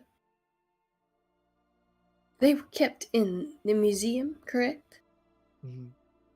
You might have seen So- it before. It was a smaller artifact we kept. It's actually one of the artifacts we had on our blacklist, which was interesting. Mhm. It's, you would know what the blacklist is. It's essentially like the school decides this is a dead end. We can't learn more about this. Mm-hmm. And so no So it's more archived. funding and resources will go into it. Yeah. Um, it's something we always just called Frodolangelo's tetrahedron. Interesting. Well, Professor, this seems kind of like an interesting avenue of research. It would be if it Uh, were to be. is this an ongoing investigation? It is with the authorities, but thankfully I'm not telling you to, but I think it would be quite compelling for you as a historian for your record to maybe enact the famous Title I Adventurer's Code. Yeah, maybe Title that. Title I is essentially what allow adventurers to be adventurers. And it was formed, you would know this, because the Dark Ages is what formed Title I, where a group of 4 adventurers went forth destroying evil and darkness and came back and were praised as heroes. And to preserve that, to preserve people who seek to do good, the Adventurers Code was created, allowing for any crimes committed during a adventurer's investigation to be overlooked should the end result lead to successful capture of the rightful subject or proof of innocence, the innocence of someone accused, with any damages or deaths deemed unnecessary, unlawful, inexcusable, or avoidable to be charged as deemed fit by the local governor, authoritative lawmaker, or said region. I think you like she would see a like sparkle in Juniper's eyes. She's like, I could. Oh, that's quite interesting. I suppose that would be a good time. I think I have a couple people in mind for party. As if she hasn't thought about this extensively. She's like, Yeah. Havoc's good with fire, and I know that Wave's real smart. And thank you so much. Really do tell Archie that I hope he gets better. I hope he feels better. And she gathers She her stuff nods and and smiles. walks out of the room. Best of luck, Juniper. Thank you, ma'am. as soon as she exits the door, she like walks very calmly to the door. As soon as she's outside the classroom, she's sprinting to wherever she thinks Wave is. Where would Wave be? Wave would be taking this time to actually check the news and see like check any kind of like released police reports to just try to get any kind of lead on what has happened, to satiate his own curiosity and a bit of a, as they say, I've got a bad feeling. So he's just checking any kind of public police reports, the news, Yeah. just to get any kind of lead. Better than nothing. It's the Towards last the class we would have met up. yeah. So she's ready to the library. Yeah. So the library does have like local news information and stuff on a board that they put towards the front. And early this morning there was already news on the break-in and kind of some details about it. But at this point in Okay. time today, by the time you kind of get back to it, you can see there is a wanted poster that basically has a rough sketch of Havoc, as well as key descriptions of him, in which that is definitely Havoc. I think Yeah, all like the color and life in Wave's face is drained to the point where he's like looking like almost like a skeleton, uh sweating nervously. As I think I can put the pieces together that are a little code red, was a bit on the nose. Um and I imagine Juniper's getting back and Wave's just kind of like pointing at the board like, I think she would walk up and like snatch it down, be like, "Well, now that's something."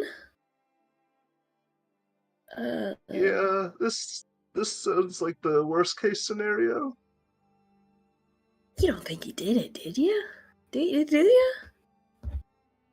Well, knowing Havoc, I could entirely believe he stumbled his way into this mess, but he seems like he seems good natured. I wouldn't expect him to steal anything like that. I didn't even think he knew where the museum was. I've got an inkling he doesn't and wouldn't remember where it was if asked, and he probably fell into this unfortunate scenario. Huh.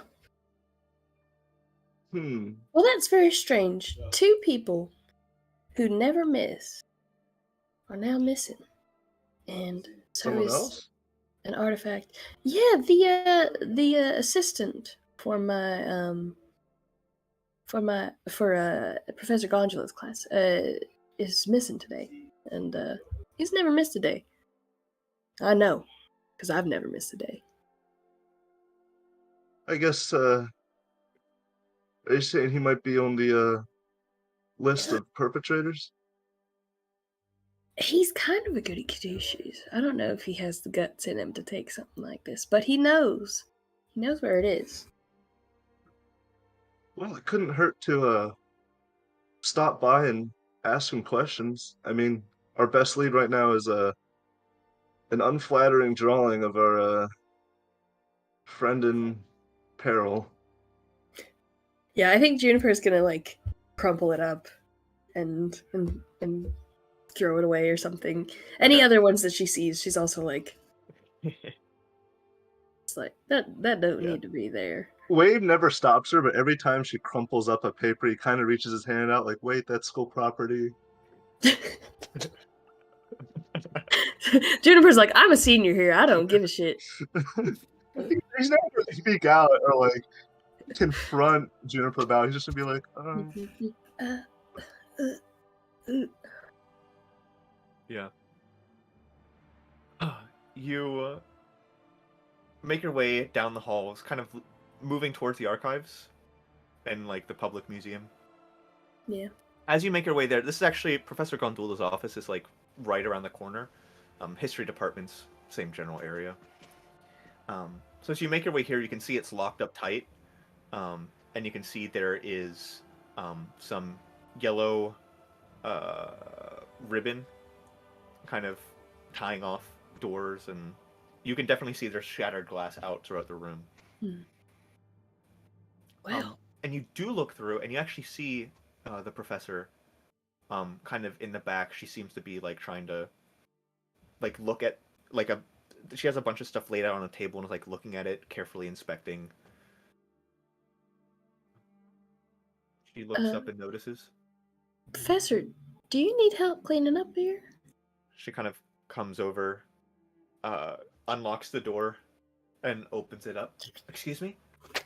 Do you need help cleaning up in here? I wouldn't mind. And she kind of opens the door and sees you wave. Mr. Gravia, Yeah, I remember you. thank you. My most successful student who was not at all interested in the subject. I'm sorry. For? Not being interested. That is a terrible way to look at life. Please come in. Okay. I think She kinda- Juniper starts cleaning up the glass, like, Mhm. immediately and, like, tidying stuff up. Yeah. We've unfortunately had a lot. I'm trying to make sure nothing was damaged. It seems like not so far, but I can't be certain as of yet. Would you mind looking around for just cleaning stuff up? Anything that might have fallen, anything that chipped or broke, or Absolutely. Yes, ma'am. Can I? Or are you, what did you say? I just said yes, ma'am. Oh. I'd like you both to make an investigation check. Yes. Oh boy. Ooh. Investigation. Okay. Aces. So, Get that. Cooking something with I will Crisco. actually say, Wave, you noted as you got here.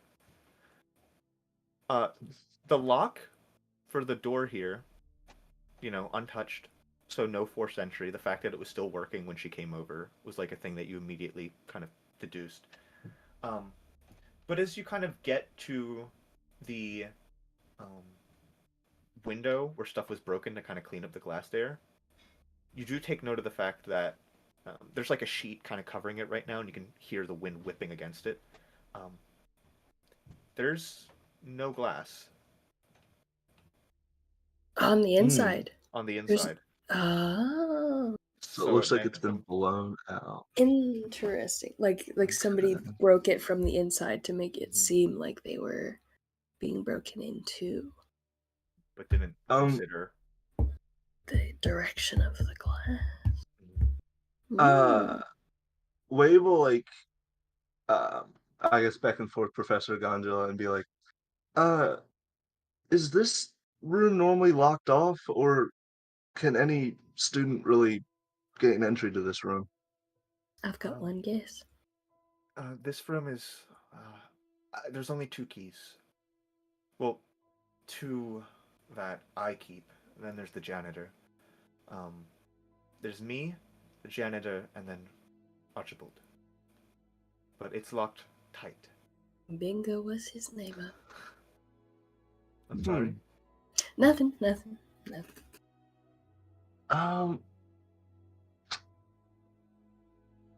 Let's see. Waves. I guess can I perform an insight check on the teacher or just like because I've taken her classes before. Like, how much does Wave like feel comfortable with this teacher, trust this teacher? You feel pretty comfortable with her. You've only had like Okay. like gen ed courses with her. Your general history classes, and then like history of magic. He's also taught like some of those courses. Okay. But like her general historical stuff, you've had her for. All right. Then Wave will approach her again and be like, "Well, I asked about the door because the glass seems to be blown outwards, as in someone was leaving, not coming in. So Fair. someone would have had to have gotten into this room.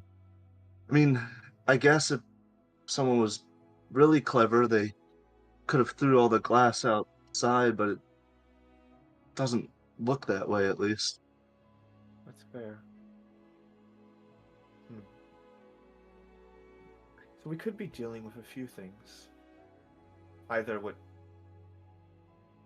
some sort of wizarding fellow. Maybe Misty stepped in, Hmm, ran out of spell slots, had the breakout, or right. Now, this is completely unrelated to the previous questions, but where is Archibald staying at the moment? I assume he's in his dorm room. Okay.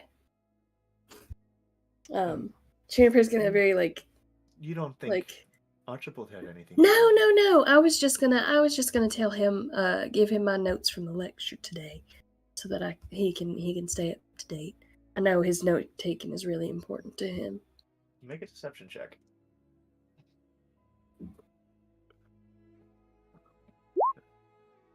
Okay. That's pretty good considering the -1. Yeah. She kind of looks at you. Of course. Yeah. Her thinly veiled hatred of Archibald is the thing that saves her for this. As you are standing here, Wave, you kind of look and see, sitting on the artifacts that were stolen and kind of recovered, you do see what looks to be this strange, uh, just statue of a woman kind of hunched over, her arms covering her breast, her hand kind of covering her face, and hair falling down at the side. Um, it's small. It's maybe only like a foot and a half tall. Um, but it's made out of this weird glass, and as you look at it, it's not like normal glass. It's kind of warping in different ways. And Juniper, as you look at Wave and you see him kind of looking at that, you spot it too. Both of you make history checks for me. Alrighty. Or Arcana. History or Arcana. Yeah, I'll hit him with an Arcana. Okay. This is known as memory glass. It's essentially a ancient elvish glass developed in Alfheim um, that kind of keeps absorbed the light that hits it whenever it faces like incredible trauma, either physical trauma or like um, the life energy of someone around it is feeling something traumatic. In this particular statue, you can see it's noted it's known as the Brave Statue, and no one knows whether it was part of the creation of the piece or if this was something that someone was actually enduring. But there's many images of the person who was crafting this piece, flashes of her throughout the memory glass, undergoing Okay. various different pieces of physical trauma. Would I know how to like utilize that statue to kind of like sift through it? It's all on angles, and kind of looking at Okay. things from different angles.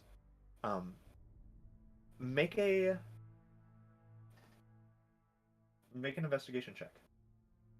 Alrighty. Investigation. As you kind of look at it, she kind of looks at you. I haven't found anything with that yet. And as you kind of look, you see on one corner, kind of like the elbow, a slight sliver of glass seemed to have broke off of it. And this thing is innately magical, right? Yes. Can I ritual cast detect magic to try to like find the missing piece if it's nearby? Sure. You do so. And as you cast a spell, you get a small ping of a small little fragment on the ground. and you go through, and it's actually in a pile of the glass that's kind of been swept up. As you carefully sift Hmm. through it, you pick it up and find it. And it's a faint little sliver, but as you really look at it and turn it, you can see what looks to be this room from like a large kind of perspective of um, like a V, kind of looking outward like a cone, as if you're looking through the eyes of this thing in the moment that it broke off. And it's kind of Okay. warped, and you kind of have to really look through it carefully. Make a investigation check. Alrighty. Uh.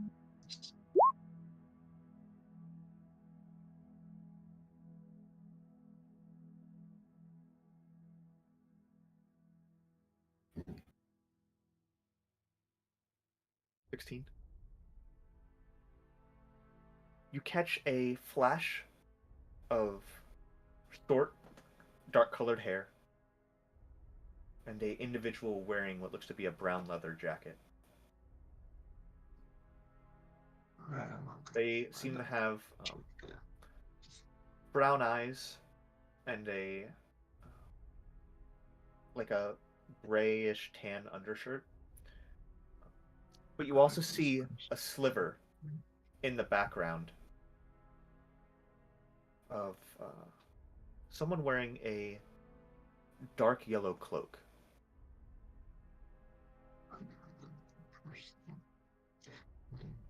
And Wave, as you look at this individual, you actually do recognize them. They are a student, a wizard studying evocation. Their name is Robert Spellbrink.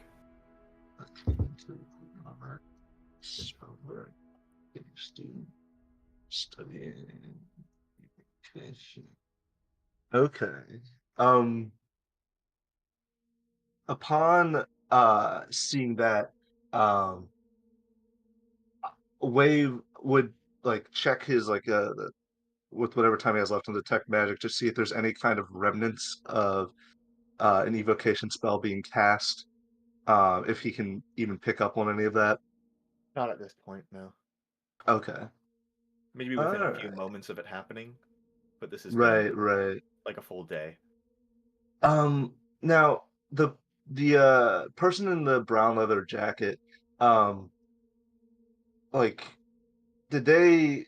Was there anything that like made them distinctly look like uh, an older adult, or did they look more akin to like a No, student? they're a Or student. They're a student here. They're same year as you, junior. okay, and it was there was two people in it. Mm-hmm. Okay, both students, You couldn't tell with the or do I other one. only know Robert? You just see a yellow cloak. You only recognize Robert because he's in some of Okay, your classes. interesting. What I know about like Robert, like about his character, is how he acts. He is. mm, Make an insight check. Oh boy. Alrighty. Insight. Yeah, that's about right. Robert, it's kind of hard. You have a hard time reading people and their intentions. Um, he's quite smart. Um, he's almost matched you for quietness. Um, he's a little more talkative than you are. But as far as like personality stuff goes, like you haven't really gotten a great grasp on him as an individual. Okay. After seeing all that, Wave will, look at Juniper and Professor Gondola. Uh, Sorry, I was looking through this uh shattered piece of the statue of the brave woman over there, and uh it showed me an individual in a brown leather jacket with brown eyes and short dark hair, and then someone else in a yellow cloak that I recognized from my major, Robert Spellbrink. They were in this room when the shoulder, or I guess the elbow of that statue got chipped.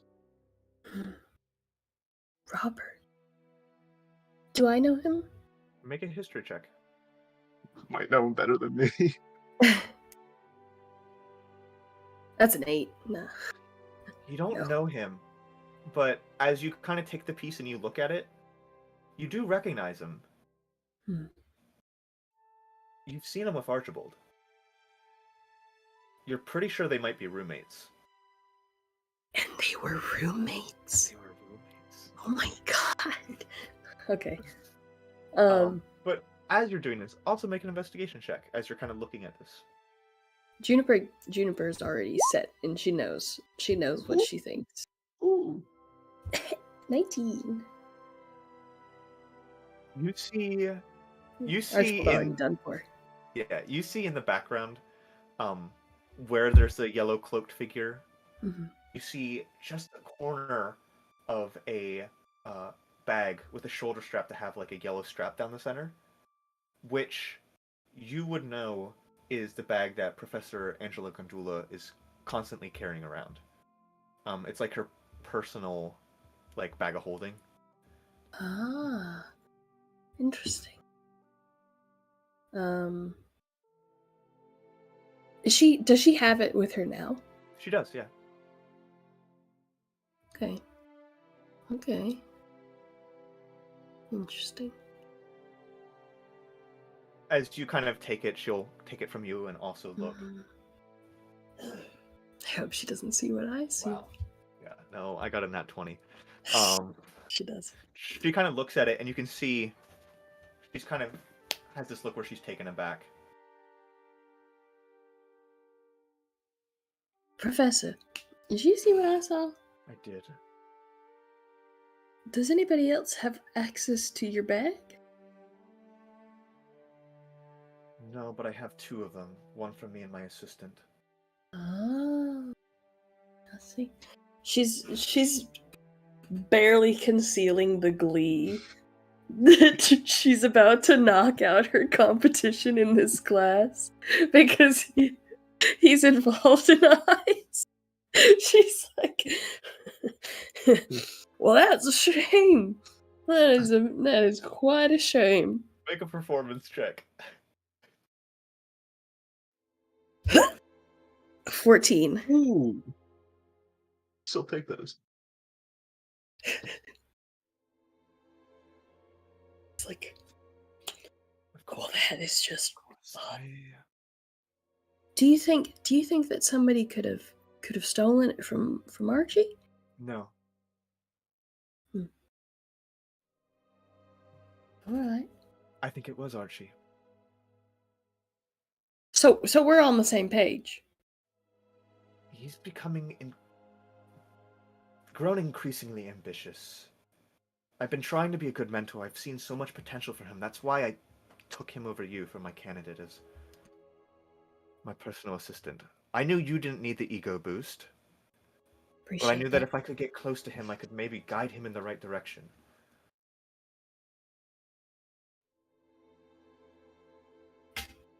That is a specialty, handy haversack, which it has special components to properly store and preserve dug up relics. You can regulate temperature, airflow. There's a specialty set of tools that I had custom made. Magical tools, they won't break.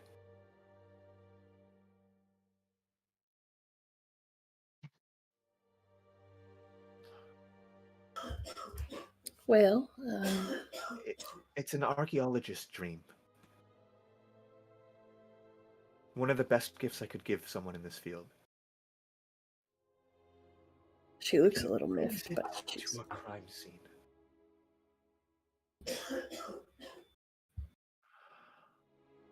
Professor, are we sure he's at his dorm? Probably not. And I think we should get on finding his roommate as well. I'd be careful with the 2 of them. think we can handle ourselves, Professor. I would be careful with the two of them. Appreciate the warning. I've been working closely with both of them recently. Robert, for one of his arcane studies projects. He's been looking into an artifact. Mhm. He's trying to pick up a minor in history. It's an old spear.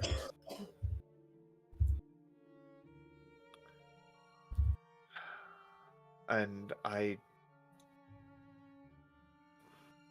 don't know too much of what he's found on it. He hasn't reported too much. It's known as Mage Splinter, though.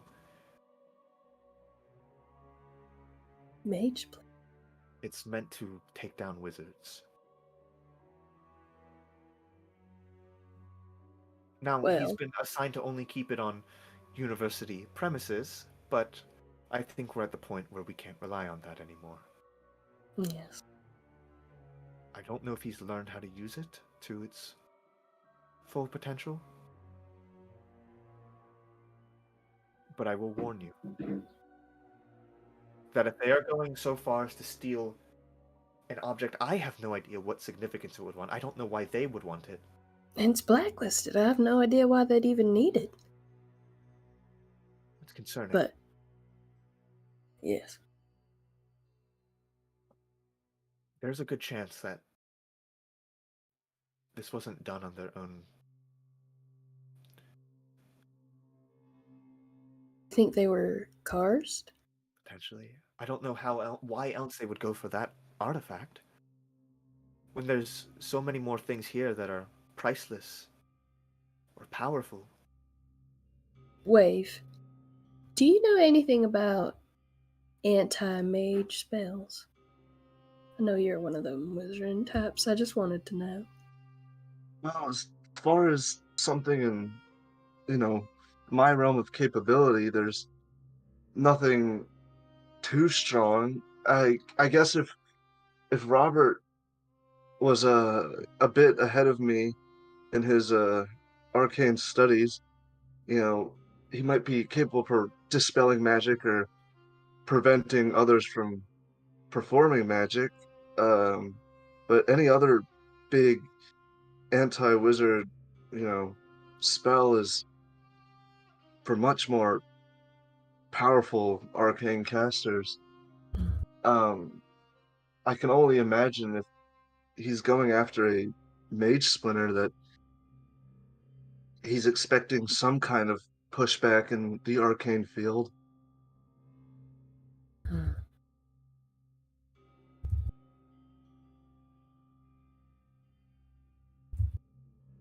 I I'm going to file an official report on Robert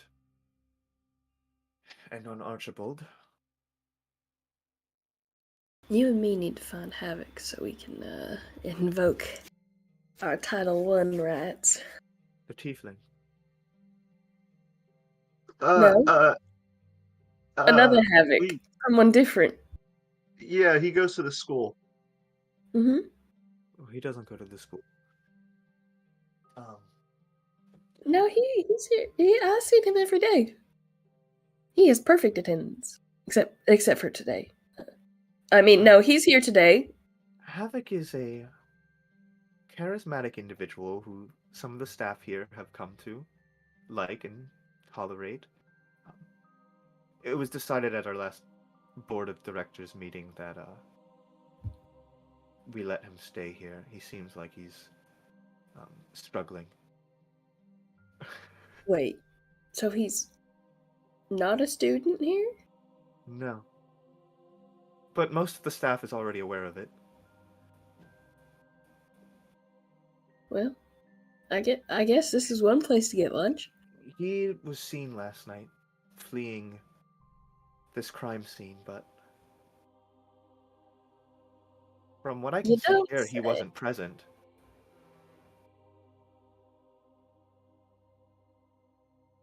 Uh, And it seems like a if I may, perfect cover up to push it onto him. If you can Yeah. find him, it might Oh, be a missing piece to this puzzle. Okay. yeah. Well, I'm a bit relieved to hear that the staff here aren't putting it on Havoc. I've only known him for a little bit, but he would never do This something such as breaking and stealing.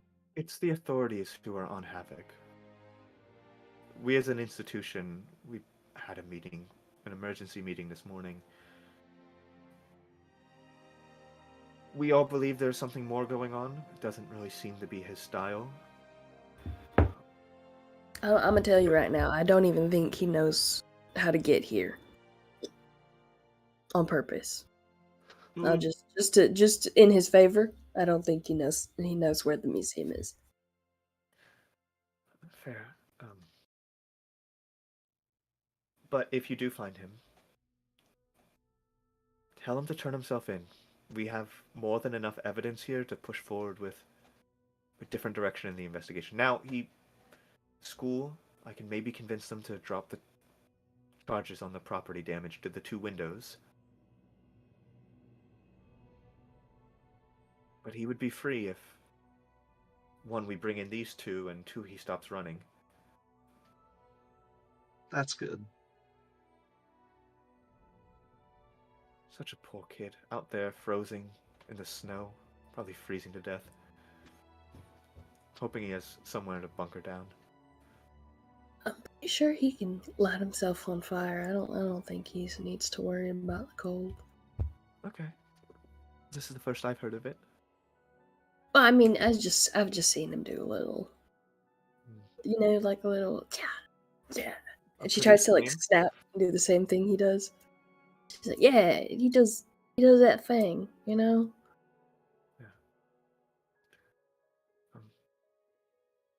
I will take care of this instantly. Good work. You two. I can't believe I didn't catch that.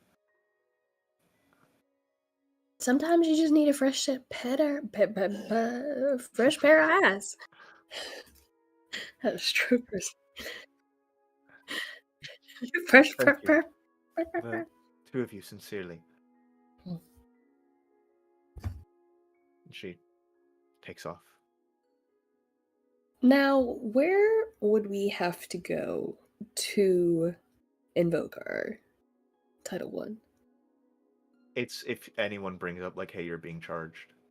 Oh, okay, so it's just when Yeah. it comes to that, if it Yeah. does. Okay, You invoke Title 1. If you're being arrested, you're probably still going to be arrested. But it's like, what's the 5th where you don't have to talk? Oh, yeah. The 5th is like, I plead the 1st, where it is, I was doing good things, and I was trying to do it for a good reason, and there'll be, like, an investigation done on you. You might be, like, on house arrest for a minute until they finish it, unless it's painfully obvious. Or you have, like, a confession or something with a bunch of evidence. Because, not all confessions are reliable with enchantment magic.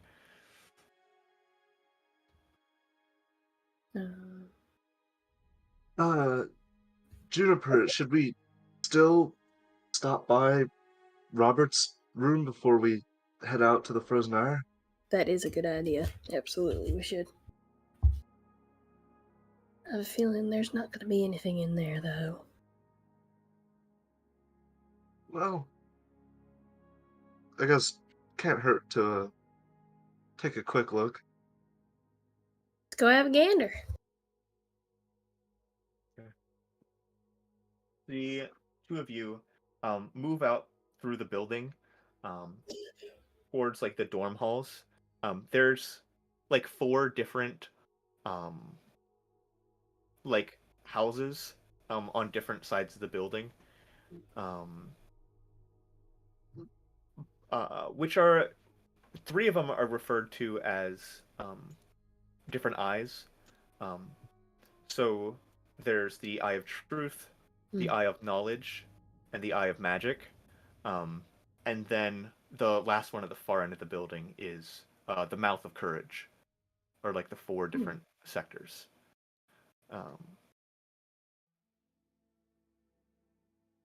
You, they would be located in the Eye of Truth.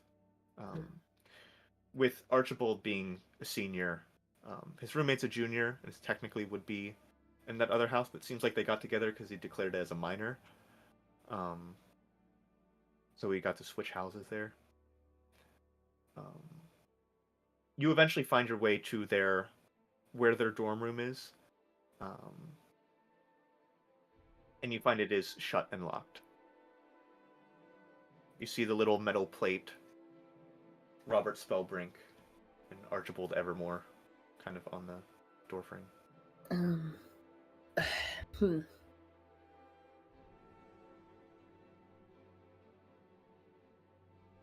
Should we knock? Or be off chance that they're in there? Maybe. Juniper gives it like a little, like a hesitant knock. You knock. There's nothing. Okay. I'm just gonna assume that we're gonna have to break this door. So, unless you have something else. Might be able to do something. And Jacob, you'll have to tell me if this will work. But like, this has like a traditional doorknob, right? Mm-hmm. So, would I be able to use wrist pocket to like, because wrist pocket allows me to touch an object that is no more than 5 pounds and transport it to an extra dimensional space. Could I do that specifically with like the doorknob, just kind of like to take the doorknob and lock out of the equation? That's so beautiful. I'm going to regret this later, but I really want to say yes. Well enough mechanism, maybe.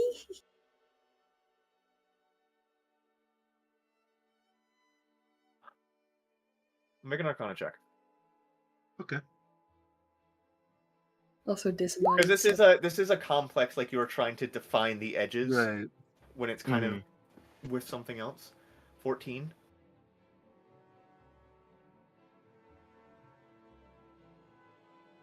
I really want to allow it. I'll allow it. Otherwise, Juniper was just gonna kick the door. Yeah. Wave opens up his spell book, mutters a few words, and then touches the doorknob, and it just kind of absorbs into like a black orb in his hand. I can keep this here for an hour, given no one hits me really hard over the head. So, Neat. although once we're in, I'll put it back in there so no one looks at the missing doorknob. That's probably a good idea. That's probably smart. Door opens, and you can see a well put together room. The left side is filled with notes on arcane studies and research, while the right side is decorated with maps, ancient text, historical books, and lots of information and diagrams dating back to very old times. It doesn't look like there's anything out of place. Well, that's where an investigation check comes in. Oh. Sorry for interrupting. Which sides would you guys like to take? Juniper's immediately going to what she believes is Archibald's side with the I'll history. go to Robert's. And Robert goes to the history. Or Wade goes to the history side with Robert. Okay. I'd like you both to make investigation checks for your sides of the room.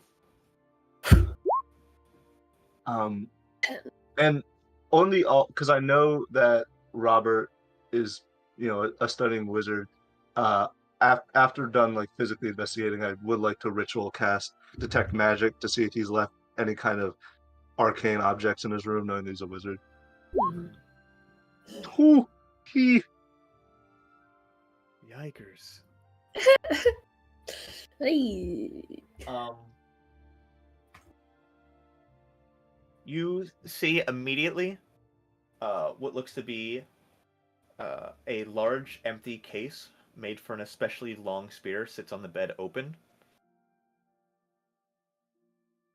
And Juniper, um, you find, um, kind of going through stuff, it seems like Archibald was doing research into the Valor um, and the rule of Asgrand, the fallen angel who for a long time pretty much ruled over all of Vanerth.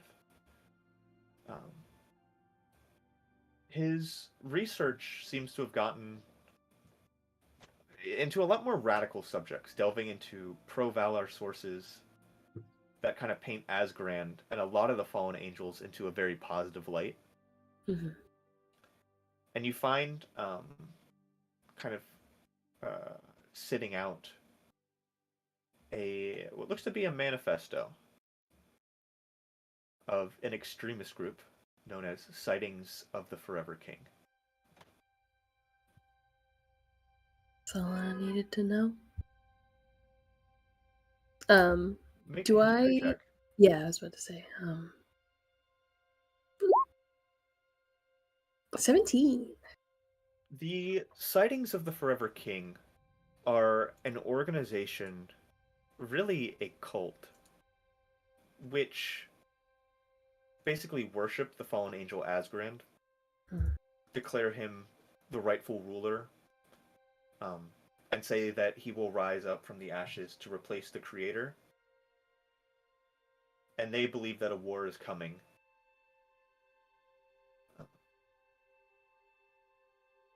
That there is a world where basically the creator has died, and Asgrand will rise to take its place, and his power will spread here as well.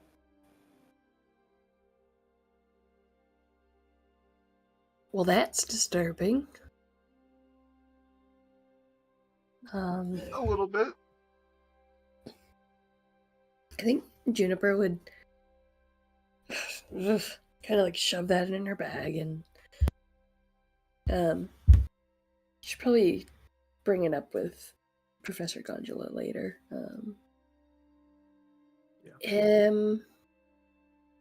Can I? And I'm sorry, Wave. You would have also found a another like a what looks to be like notes, like a research journal, that would also have been tucked away under the case. Okay. And the case is obviously like empty, right? Yeah. Yeah. I'll scrounge up his notes and kind of like sift through them. Make an investigation, or I'll say Arcana. I'll allow two, because it's kind of on the subject. I'll do Arcana because I like that one more. 19.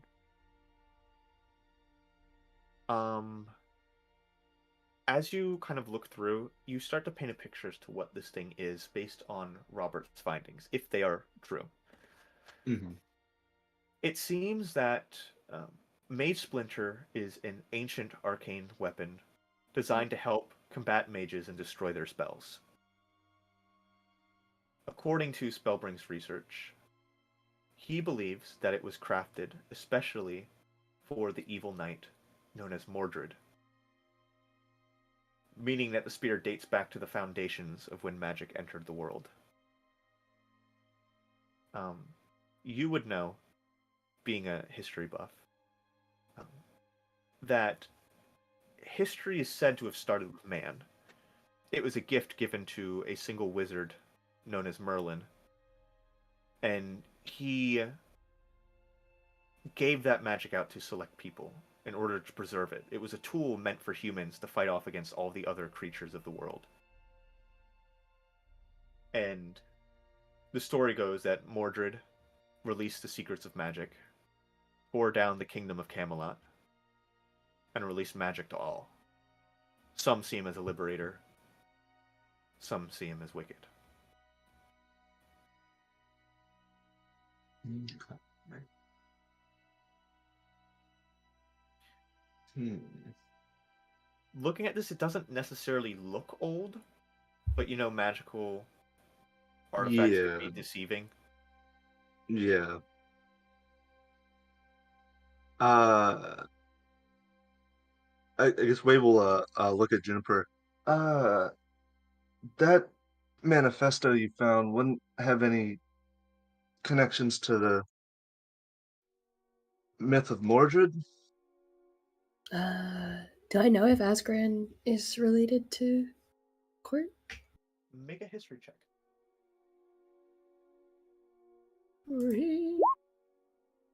12. And I'd say Wave, you can make one as well, because this is Cool. Mhm. Story. You kind of say this, and I'll say,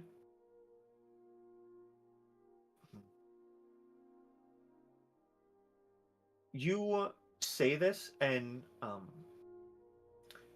Juniper, you know that there was a deal made. Mm. And as soon as she says that, Wave, that sparks a reminder in your head of like, oh, that's right. It was, legend says it, the story goes, Mordred shared it with Asgrand, um, who then imbued magical powers within the giants, um, coming up with what is the traditional giant runes and giant magic, and they came in and slaughtered the kingdom of Camelot. And for centuries, Asgran kept to himself the secrets of magic, and to those who, bowed down to him. As once magic entered the world, it was a game changer. Right. Yeah. And he wanted all of it to himself. Right. Okay. Well, if Archibald and Robert are taking this manifesto a bit too much to heart, uh, I That can't makes imagine that they're working alone, especially if they were able to steal such a scepter.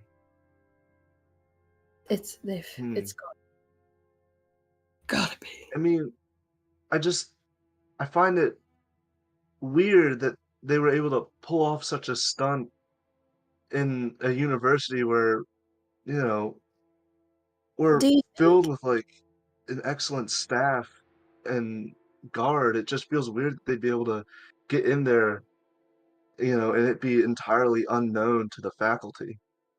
Well, if Archibald used his key, which I believe he did, I think it would be much easier. And it doesn't seem like they were that successful. Professor was cleaning up those items, and I think they said that they found them in a bag that was abandoned on the floor. They only got one artifact. Maybe Right. I they were guess, taking them all. well, if they were looking to, ransack the place to, you know, put a bit of a distraction on just to get one item, kind of making a ruckus with a bunch of more popular items to make off with a seemingly mundane one, Was there any strikes me as a bit connection? odd. Huh? Like, were any of the items like connected to each other at all? Like the ones that were still left, Random. and none of them. Okay. They were just all random. And I will say, you talk about like security. There Mhm. is security between these like items like this. Like they are all marked with a ward. Um, but then you remember that Mage Splinter is a dispelling spear. Mm. Yeah. Hmm. Well, I guess this is a start. At least we have some kind of motive and doctrine to Suspects. explain their actions. Is there anything in the manifesto about like where to meet? Probably not, if it's a No. cult. Okay. Hmm.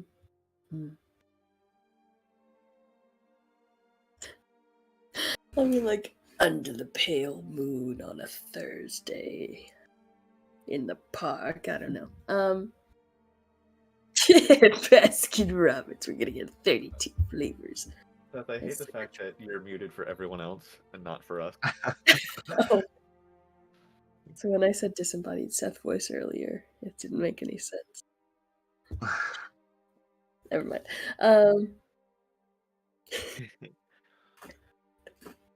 Yeah. What direction do you guys go from here? I mean,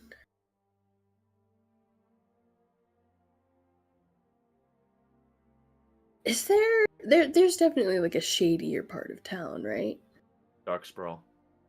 Yeah. Wait, I know that this probably is going to seem a little scary to you, but I think we need to head out to uh Wilkesboro? Dark Sprawl. Darksboro. Yes. We have to? Well, I feel like that's the easiest place that we're gonna find information on these types of low life organizations. Can we go to the frozen ire first? Oh Maybe yes. put off the Yes, bad part of town a little bit? I forgot about Frozen that. Ire is in Dark Sprawl. It's right on the Oh. outskirts. Well, I mean, we're Should gonna we be heading give that way anyways. yeah. Should we give the evidence to the faculty before we head out? I mean, I feel like we might need it. At least the manifesto. If we have the manifesto on us, I feel like it'll give us a little bit more credibility if we get caught. Don't you think? Yeah, we'll go with that. Not making you look more suspicious. No, it's fine. You know, It's fine. Wave just doesn't have like the confidence to like stand up and suggest anything other. He's running out. He's running out of his defiant meter. Yeah. As you guys kind of step out into the hall, you look and see a blonde-haired girl kind of leaned up, kind of looking at you, as if she was kind of waiting for you guys to come out. Hello. We were just in there getting something for Archie. He looks and sees Yes. there's no doorknob. He asked us to come over here and get it for him. Just reach behind you. Just reach behind you and Yeah, I will say when you put the doorknob back, make a sleight of hand check. We can sure as hell try. Can I give him advantage by No, this is just with his casting the spell. You go to put it in, and you watch as like it doesn't go in right, and the wood just kind of fractures, and the mechanics of the doorknob kind of fly out across the room in the hall as it just breaks. ideal outcome? Wave just starts picking it up, not saying a single word.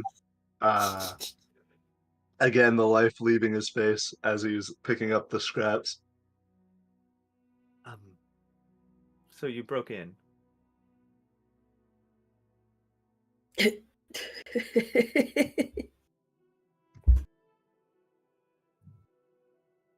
No.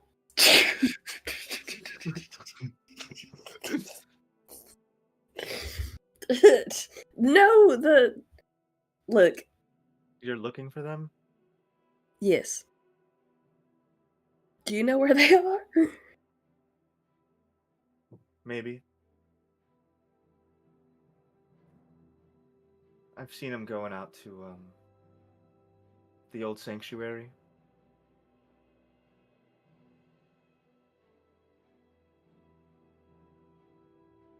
The old sanctuary. Out in Darksprawl. She turns back to Wave and goes, "So sorry, buddy. We gotta go there." Or It's- not it's- sanctuary, observatory. Sorry. Oh, Um, interesting. Um. Uh, where do I know about that place? Make Like, a where? history check and wave you two too. But she kind of, after giving this, 17. they're really lousy, like roommates, like people to have next door. Ah, Um, I see. See. yeah. So anything that ruins their day. I appreciate that. What's her name again? Amelia. Amelia. It's good to Amelia meet you. Revel. My name's Juniper. hmm Oh, This was she- entertaining to watch. As Wave is still picking stuff up. Juniper's holding her hand out for a handshake, and Amelia's just like, "This was fun," and she's Yeah. like, She shakes your hand. "Well, You if won't you hear a word see, from me. thank you. Never mind. Appreciate the information. I think I think Juniper is Wave still picking things up. Yes. What do I I do think with this? Juniper just takes it and makes him dump it into her hands, and then she dumps it in front of the door and walks away. It's like, come on, Wave, let's go. Wave follows, looks at the other girl. I'm sorry, and makes his way out, And she kind looking of over his mumbles, shoulder at the she kind of scraps. mumbles, for what? As you walk away. Juniper, I think we might get in trouble for breaking that door. And nobody's gonna be able to tell us. Amelia's not gonna tell. Do you think we can use Title One for this? Yes, definitely, definitely. If anybody asks, we're adventuring. We're on the case. Okay? Phew. We can't get in trouble for any of the things that we're about to do. You can. If She it's says that with full confidence. No, she's like, we can do whatever we want, and it'll be We've- fine. You know that, like, it's within reason. Like, there's usually, like, you know, a trial to see if, like, the crimes that you would have been charged with are fair and reasonable given the circumstances. So, like, Yeah. you are investigating break into, like, a bandit hideout, and then they start killing you, and some of them die. It's okay, it's adventurers. This is fantasy. It's fine. It's fine. Wave is just kind of like pursing his lips, nervously sweating at the sheer confidence in the it's fine that we can get away with anything. I hope so. I mean, not that I'm planning on having Juniper commit war crimes. I just, you know, Uh, this is good You to know- be covered. Havoc isn't here, but I feel like he's here in spirit. Yeah, I really hope we find him soon. I have something to ask him. Mm-mm. You guys make your way. Wave, you don't leave university campus too much. You kind of just Mhm. stay here inside Mhm. always. It's safe. Mm-hmm. Juniper will travel a little bit. The way the season, I'll say the sports season usually works for Frodea because they are very isolated. And in a place where it's kind of hard to travel. So they'll usually, most of the meets are during the off season for school, where you'll just travel up and do a bunch of events all at once. And kind of because of the structure of the Empire, that's kind of how it goes, where sports usually have a season where they take off for school, and you're just competing for like 3 months straight.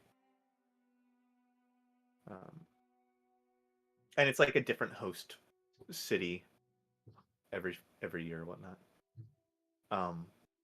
So all that to say is that you get out more than Wave does. Yes. I like to think that she just does like little laps too around the city every now and then. Yeah. Wave putting on a large jacket, like going to your room getting a large yeah. jacket that you probably never wear. So many layers: scarf, Yeah. hat, mittens, snow boots. Juniper's just in her regular like dress, like athletic dress, just like The cold makes me feel something. I feel great. This is my ideal environment. She's that kid who in high school they just wore a t-shirt and And shorts. shorts every day. Jumped in the snow in shorts. Yes. I can't speak too much because that was me in middle school. So I was that kid, so I can make that joke. Yeah. Are we approaching the guild? Yeah, I'll say you guys take a bit of a walk. You've never been there before. Mhm. So I'll say both of you can make a check, either a perception or charisma, like a wisdom or charisma based check, to kind of navigate, ask people for help or to find find your way yourself.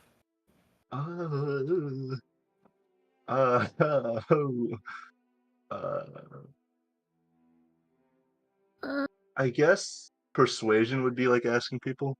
Yeah. Oh. Okay. I'll do survival Okay. to remember where I am. Yeah. So Wave pensively asking people for help, and then Juniper actually remembering and being able to kind of like guide you on instinct and through the snow in the right direction. You guys do eventually come to the Frozen Iron Inn. You've never seen it before, but you do take note how instead of the large hanging sign of wood, it's made of ice. And there's a little handprint. Yeah, That's there's a been little melted handprint on in. it. I don't know why, but that handprint reminds me of Havoc. Anyway. Yeah, it's about the size of his hand. I hate that. Well, I feel like she's just seen him like do that thing that like guys To the do exit signs. they're like exiting the locker room or whatever, Yeah, like slap at the top of it. Yeah, exactly. So I feel like she's like, yes, yes. Yep. So, we'll head inside. Yeah, you head inside, and the two of you being college students, Wave, you've not really had your lungs fill with this scent too much. Juniper, this may be a little bit more familiar to you. Wafting the streets. As you just a sensation of ale, burning logs on a fire, and just a bunch of big, sweaty people who are sitting around chatting. Yeah, Tavern Musk. Look at that. Oh, As you kind of Tavern Musk. I should make that a new like. That's a cologne. Yeah, That like is- a cologne. it's a Dr. Squatch. It's new Yeah. soap. Yeah. Exactly. We got to do that quick. We got to patent it. You kind of walk in, and there's this moment where people kind of turn and look at you, and there's this moment of silence as you guys are not recognized. People don't know who you are. Kind of look curiously before turning to their own thing. People kind of side-eyeing you, and you can hear one say, "I think they're students. Yeah, newbies." You kind of look and see kind of almost like this path made through the people and what's open to kind of maneuver through as far as seats go, leading straight to the bar table, where you can see a large blue-skinned Goliath, white hair kind of pulled up into a bun, bit of a thick beard, grayer. Welcome to Frozen Ire. You're new. Yes, we are. Hi, Juniper. First time in here. This is Wave behind me. He's nervous. You don't have to talk to him. It we are looking for our friend Havoc. Havoc, Yes. are you friends with him? Yes.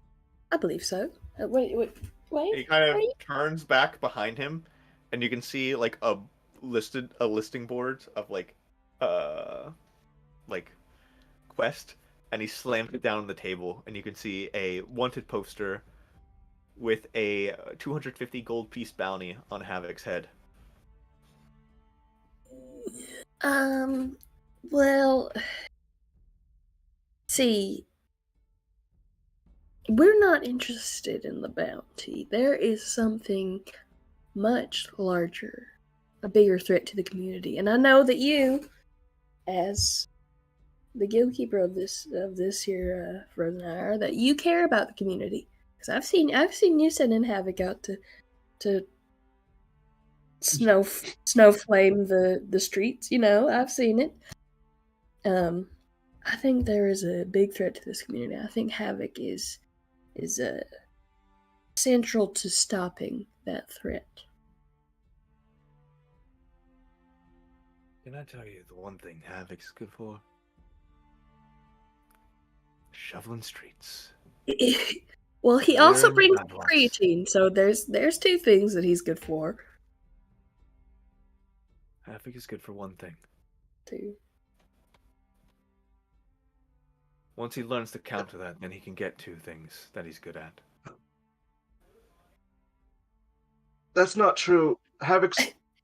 He's a really good person, and he didn't do anything wrong. He's innocent. We just need to find him so we can clear his name.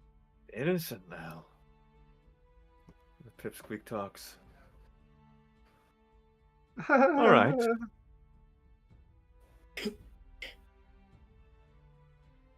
So you want my help? It would be mighty appreciated. I'll tell you this. I don't have anything on Havoc. Don't know where he is. But, if you're so certain he's the good and decent person he is, and you can prove that he didn't commit the crimes he's being accused of by the city, I'll humor you. And I'll humor him if you think he's worth so much more. I do. I'll let you youngsters into the guild, and I'll start giving Havoc some real jobs. And I don't think you'll actually succeed. I'm only doing this to make a point. And to humor you, because you're young. Teach you a lesson, maybe. Well then, I look forward to seeing you eat your words. And I look forward to joining your guild. That sounds like so much fun. I will say, should you succeed, you'll have something that many long to get. My respect. I look forward to having it in my back pocket. She smiles like pretty awkwardly because he's just completely stone faced. She's like, Yeah. so I'd offer you a What? drink, but don't think you qualify. I don't partake either way.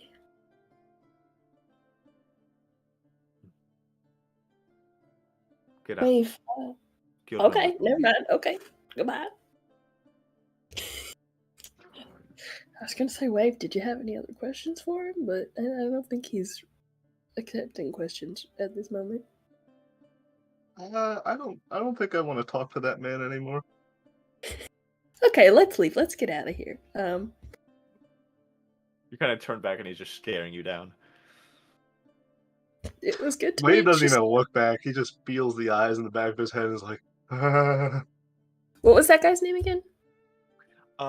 His name. Oh, he didn't tell us. No, he didn't. But I'll let you know. His name is Baradoth Frosthorn. Hmm. And he's a Goliath who clearly originates from some sort of frost giant background. Mm-hmm.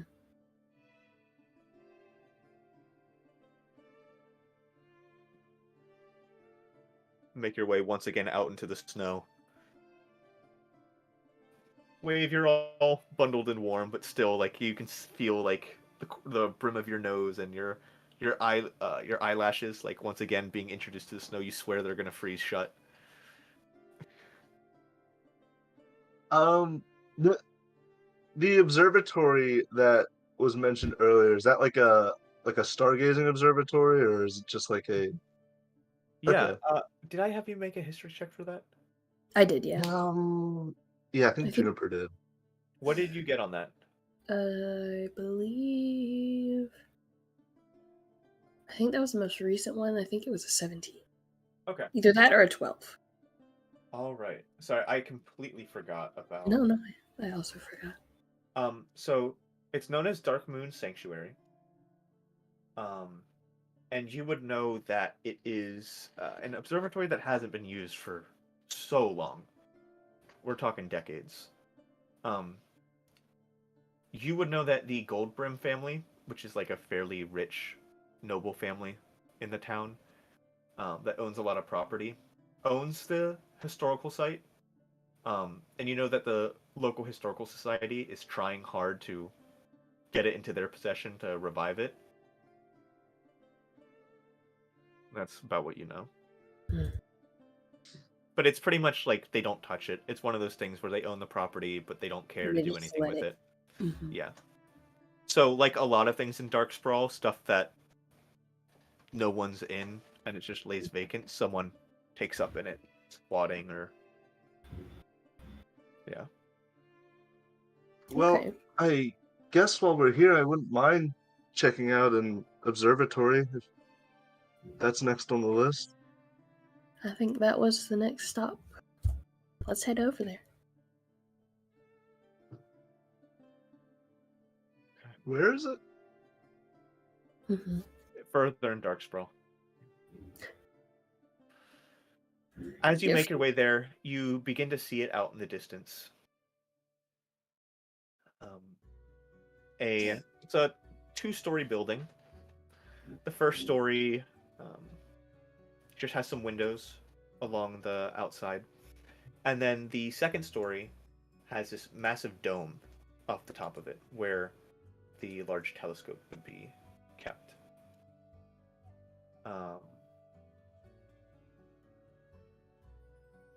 Yeah, and you see it from a good distance away. Wave is as visibly excited as Wave can be when he sees the observatory. Um, it seems like he's forgotten a little bit that we're in the bad part of town. How can it be bad when there's an observatory here? Truly. You all make your way towards the observatory then? Mm-hmm. Kind of walking up to it, you can see there's a few steps that kind of lead up to the front, small, like, little patio area, and then a set of double doors that open in.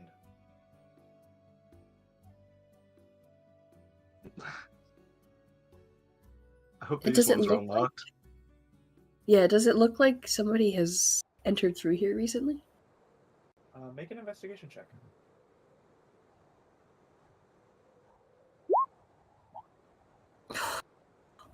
If only. If only. Can't really tell. Can't tell. No. However, you can tell that the door's not unlocked. Hmm. and it's not completely airtight either. So there is snow that seems to have blown up under it. You said that it is locked or it isn't locked? Isn't. Yeah. I think Juniper will take the lead and open the door. Okay. You step in, and you see kind of snow blown out along the ground. And as you push it aside, you would expect there to be a little bit more that you would have to push out of the way. You do look and see there are footprints that kind of track into the room a bit. 2 sets. On this first floor, you just see a desk to your right.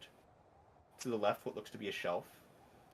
Out in front of you, there's 5 pillars, kind of creating like the 5 on a dice, kind of that X, that hold up the second floor, help as support. There's a wall of books directly in front of you. And then towards the left, there's a desk with a single chair, some tattered books and notes, and then a circular window that goes out and around that part of the room. And then to the right, there's a spiral staircase that wraps upwards. Is there enough snow to tell where the footprints went? Out and to the right. Towards the Are they staircase. recent, or do they look like weathered? Semi-recent. But Today. not recent enough. Do they look recent enough where like they might be in this building now? You don't see any return tracks. Ooh, righty. Juniper, you don't think they might still be in here? I definitely think they are still in here. So we should be quiet as a mouse.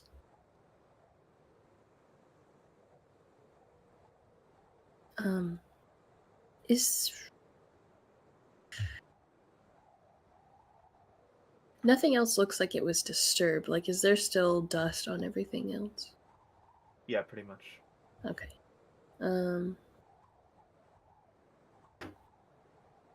I mean, that I can see, probably. All that I can see. I think Juniper would start to walk towards, like, follow the footsteps Okay. a little bit. You get up to this metal twisting staircase that leads upwards. And it's a decently high ceiling. Like a 10-foot high ceiling. So there's a bit of stairs to go up.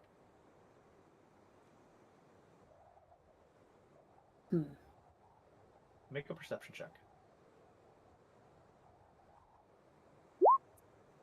15. As you kind of get over here and look, you can hear a murmuring of voices talking. A little quietly. I turn away when I go.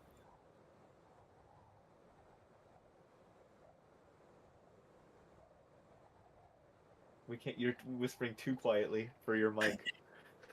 There's two up ahead. Should we go get the authorities? We are the authorities. Oh. Oh. And she Okay. grins and starts, like, continues walking up the stairs. Mm-hmm. Are you doing this? Wave will follow. Yes. Oh God. Okay, make stealth checks. 3. Okay.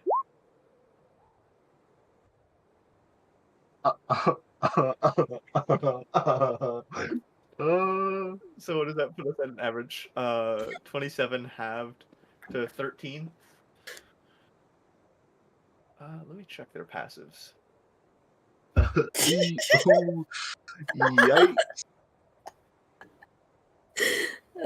The shaking and fear is like creating like a vibrating sound.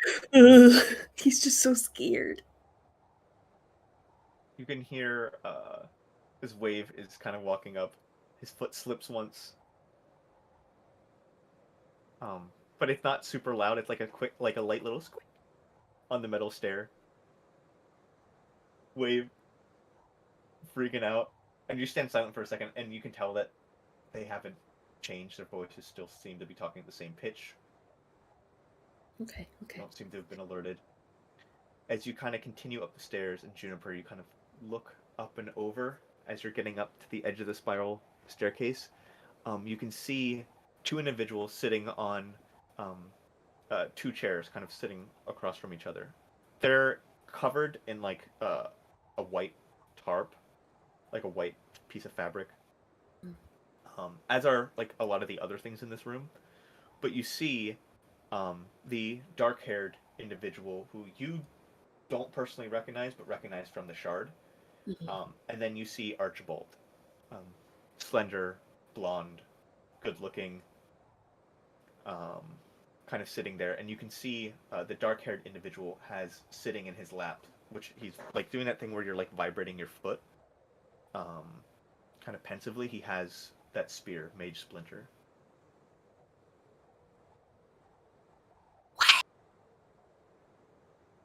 You should take Archie, and I'll take Robert. You're not implying we should go up there and fight them right now, are you? Well, I mean, I was, yes. He has a spear that nullifies magic. I can only do magic. is there a way for us to like? Are they far enough into this place that we would be able Yeah. to walk up the stairs and get So around them? they're across the room, and you do have a little bit of cover because there is the telescope in the center of the room, which has like a bar, like a handrail that goes around it to kind of keep people from like going up and touching and stuff. So you could sneak around that because it's on a pretty large base. Um, it'd be possible, but I would say at this point I wouldn't do a group stealth roll. I do individual. You'd both have to be successful in this. Yeah. Whew. What I about? don't Oh, know how it works in magic. can Wave stay here maybe, or like Yeah. maybe like get next to the telescope so that he's like just completely blocked, but not also in the way of the stairs. Like just to alert Juniper if they start to get up and walk around, maybe. You could. I'll say at this point, our voice in the sky. You could drag us over to the battle map. Ooh. Oh man. And 1 second, let me turn on Yeah, I don't like that word battle. the lighting. Yeah, I switched over.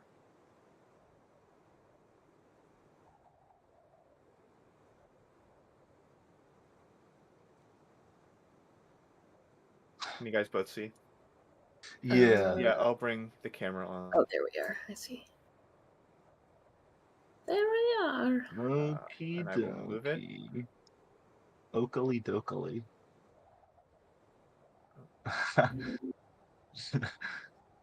I like the little camera guy. Yeah, Yeah. Cute. it has a stat block. Nice.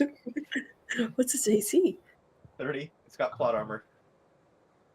That's Nice. really funny. God. Okay, they're really close. Do I have an eye on both of them, like from the staircase? You do. Okay. I can just stay here. I can see them both, and they're both in the range of my magic if anything goes wrong. Comes up, but if somebody comes up the stairs, what are you gonna do? Uh, um, I don't know. What I'm worried I about. don't, I don't think I'm equipped to handle if someone comes up the stairs, regardless of where I am. I should at least. Uh, I'm not the quietest person, and I don't want to alert them to our presence immediately. Okay, well, how about this? You stay here. I'll see if I can mosey on over. Um, this is like the only like thing in here? There's no like doorways to like another part. Like this is the top of the observatory. There's a window to the left that looks outwards, Hmm. and that's it. And they look like they're waiting for someone. Yeah. Mm-hmm. Okay. Um. If Maybe. you get into trouble, this could be useful. And I'll mutter a few words, um, and touch Juniper on the shoulder and give her the gift of alacrity. If we end up rolling initiative, you can add a D8 to your initiative. Okay. Nice. Um. So, plan is you're staying on the stairs, and I'm going up.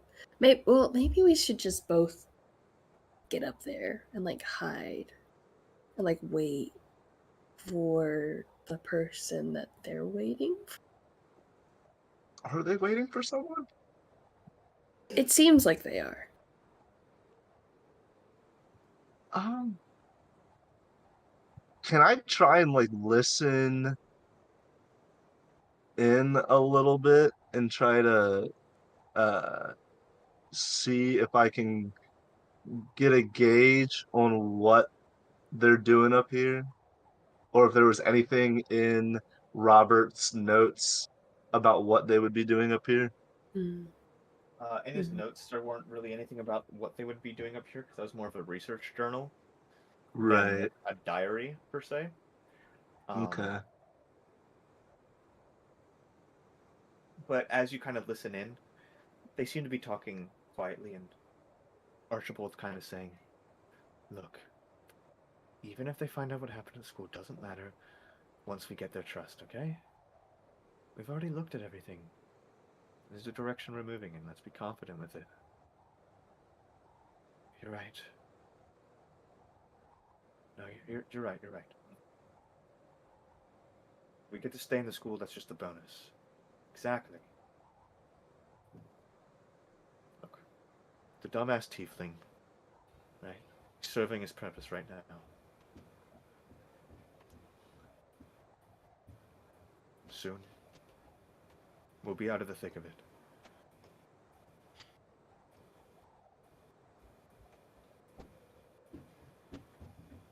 Hmm.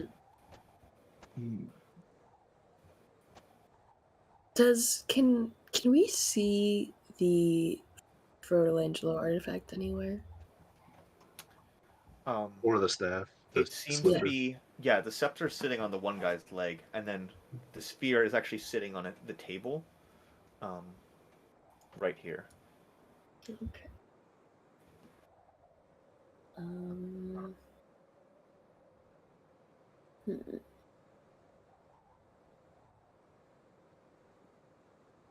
What do you want to do, Josh? What do you think? Uh, I think if you could attempt to sneak up and steal the spear, because if they don't have the spear, they can't cancel magic. That is true. Okay, hold on, wait. I am also forgetting that I have 45 feet of movement. Yeah, they're really close. I could literally I'll just say, jump over the looking telescope. looking and around the grab- room, so the telescope does look like, um, it could be moved. You do Mhm. take note that there's like a slight crack, in the observatory. There's like some snow kind of gently falling in, Okay, okay. and it is loose enough that it seems to be kind of turning a little bit with the wind, and you can hear it squeak. Um, and then also there is a track where you have like one of those ladders that kind of goes around against like a bookshelf. Mhm, mhm. Yeah, yeah. Um, so just stuff in the environment to be aware of. Uh, Juniper, I also know some illusory magic, so I might be able to help conceal your approach if you're gung ho. Yes. Okay. Here's my plan. How about you create a distraction on the left side of the room, and I go around on the right side, because the dark-haired one is Robert, right, with the staff on his leg. Mhm. Okay, and I go This is around. the left side of the room, right? Yeah.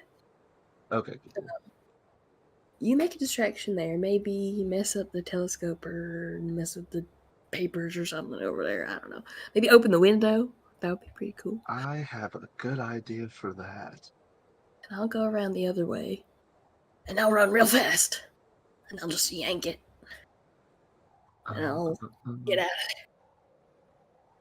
Okay. Jacob, I got some questions for you. Let's see. Let's see.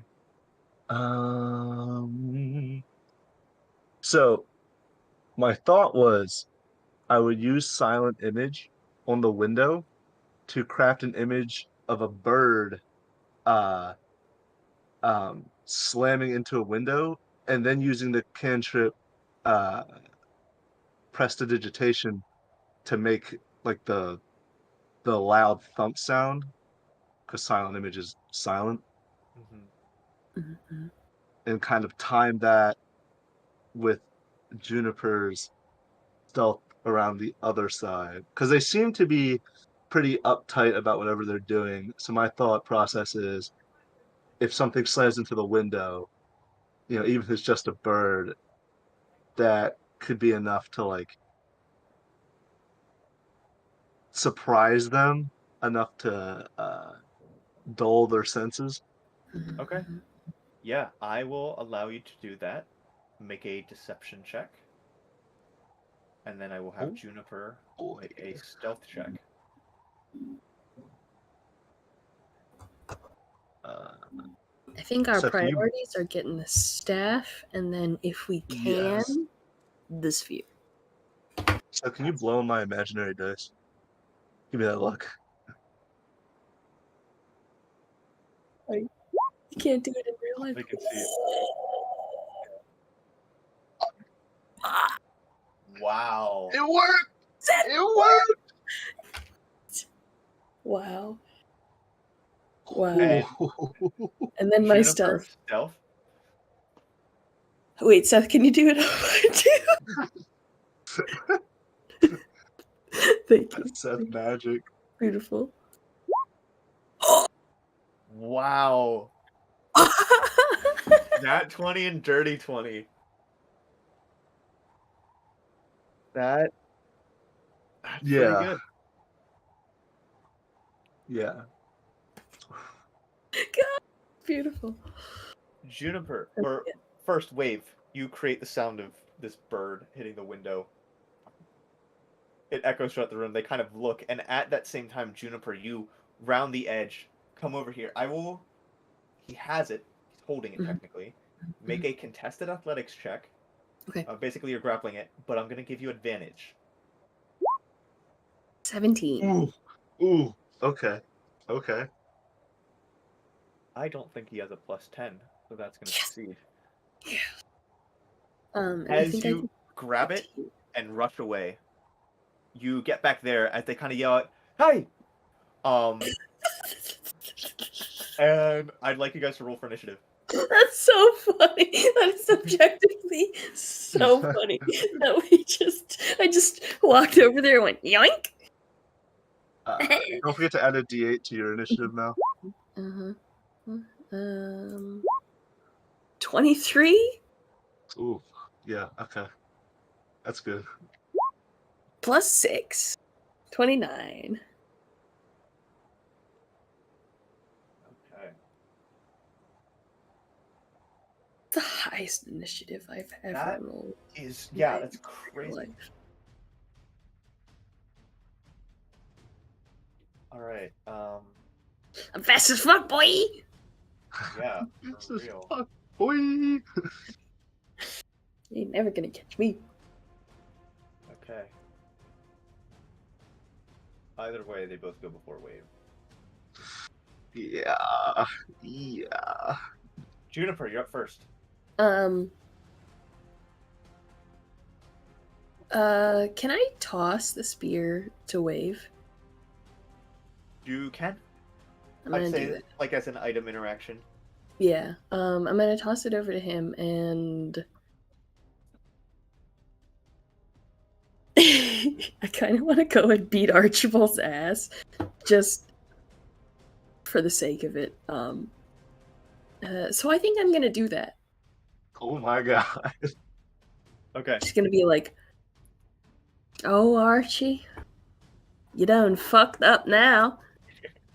Make an attack roll. Yeah, that is. I think she's just gonna one-handed staff smack. You swing, and he kind of dodges. I'm gonna take a key point You can- to. You can bonus action make a second attack, but you could key point to make Oh. another 2. Yeah, I'm gonna key point to make another 2 unarmed. Okay. 13 and a 17. Those will both hit. Roll damage. It's 6 and 6.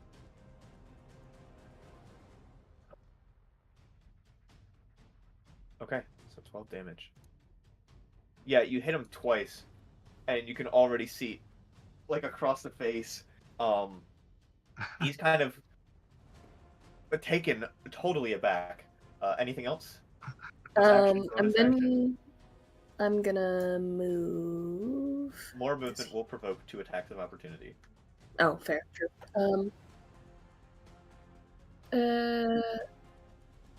Oh, you're right. Uh, You're right. Drunken monkey don't know. Teehee.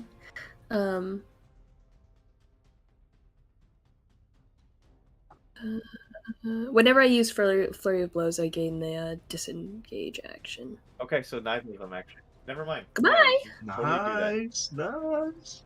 I'm gonna go over here. Okay. Yeah. Yeah. Archibald's turn. He's gonna get up angrily, and he's gonna pull out what looks to be like this old scroll, and he's gonna yell forth, "Enough!" Followed by some sort of arcane word. You watch as the he's going to use reduce to memory. I need you to make a con save. Ooh. Let's see. Hey! 20! That is really good. I appreciate that, Seth. Appreciate that.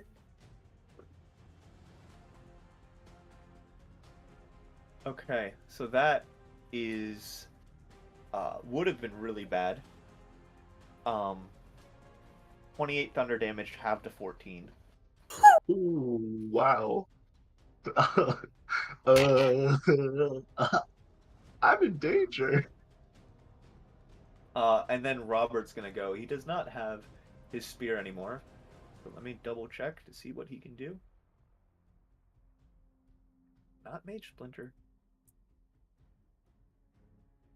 He's gonna spend this turn casting Mage Armor. And he's gonna step in front to try to, like, I don't know, protect his friend.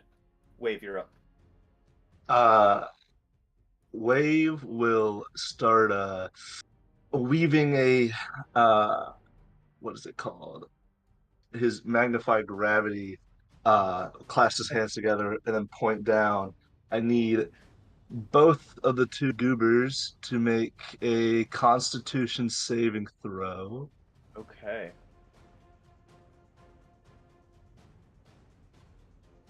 Uh, 15 for Robert. And a 8 for Archibald.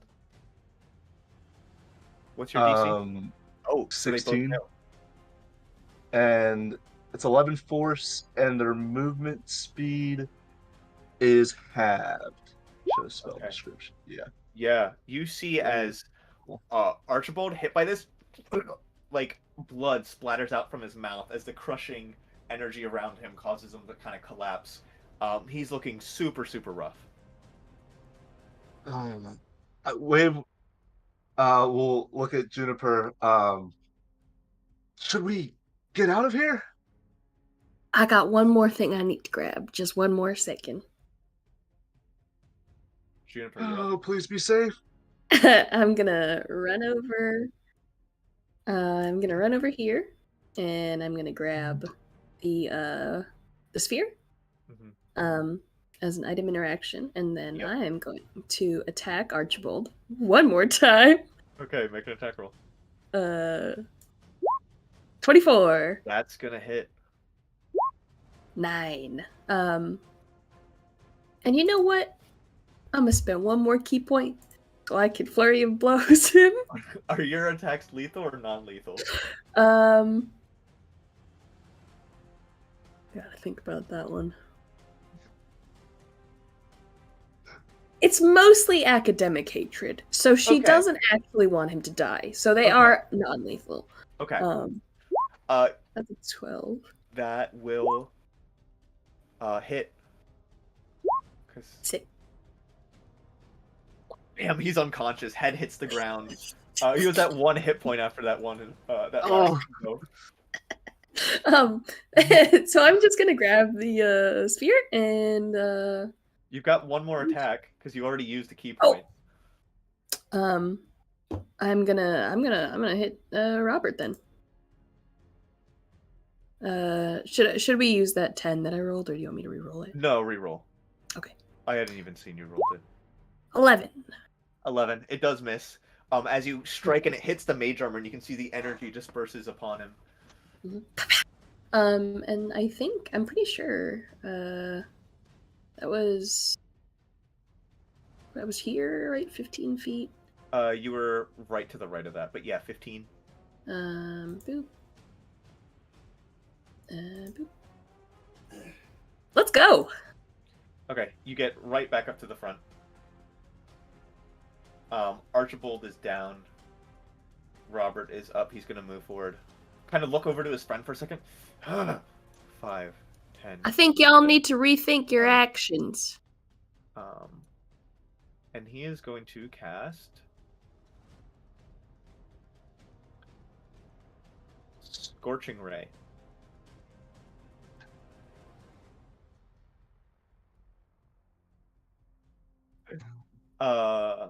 Yeah, so It's fine. I'm very fast. Oh, sorry. The token I realize isn't updating. Maybe it's just me. I was about to say I had 12. Okay. Was 16. Yeah, it's just weird. Yeah, he's gonna fire because Juniper, you're the main threat. He's gonna fire 2 at you and then 1 at Wave. Okay.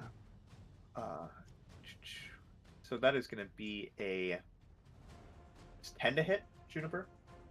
Hold on. I did not enter my armor class. It's 10 plus 4 plus 3. No. And He does then a crit. Silvery barbs. Silvery barbs. Yeah. Yes. Okay, We're so powerful. that's a 10 to hit. Another 6. That's a good use of that spell. He kind of fires the 2 and then sees that you cast a spell and like forces his hand off to the side. You really reels up for this one. That's a 12 to hit. Yeah, it hits. Okay. I got 10 armor class. 8 fire damage. Whew. And there's anger in his eyes. Wave, you're up. Juniper, are we getting out of here? Yeah, we can go. Yeah. All right. Bye now. Yeah, I am going to action dash and then just use my movement to just get 60 feet away. Wave is just booking it with the magic splinter. Okay. Mhm. As you quickly run down the staircase and you get towards the door, you immediately stand there, Juniper like right behind you. And you kind of come to a standstill as you look and see, blocking the door, a taller figure with what looks to be a set of like two wings kind of coming off from her shoulders. You can't Oh. tell necessarily if they're like ceremonial, like um, like something that she's wearing, because all the rest of her garb looks to be like ancient. There's like this old armor, this mask that seems to have war paint kind of on it, and at her side, kind of stepping into the room, two cloaked figures. And Wave, you kind of stand there, and Juniper, you round the corner and kind of bump into him, um, and see this. Shit. Uh, Is there a window? That is where we're gonna call the end of today's session. oh shit. Uh-oh.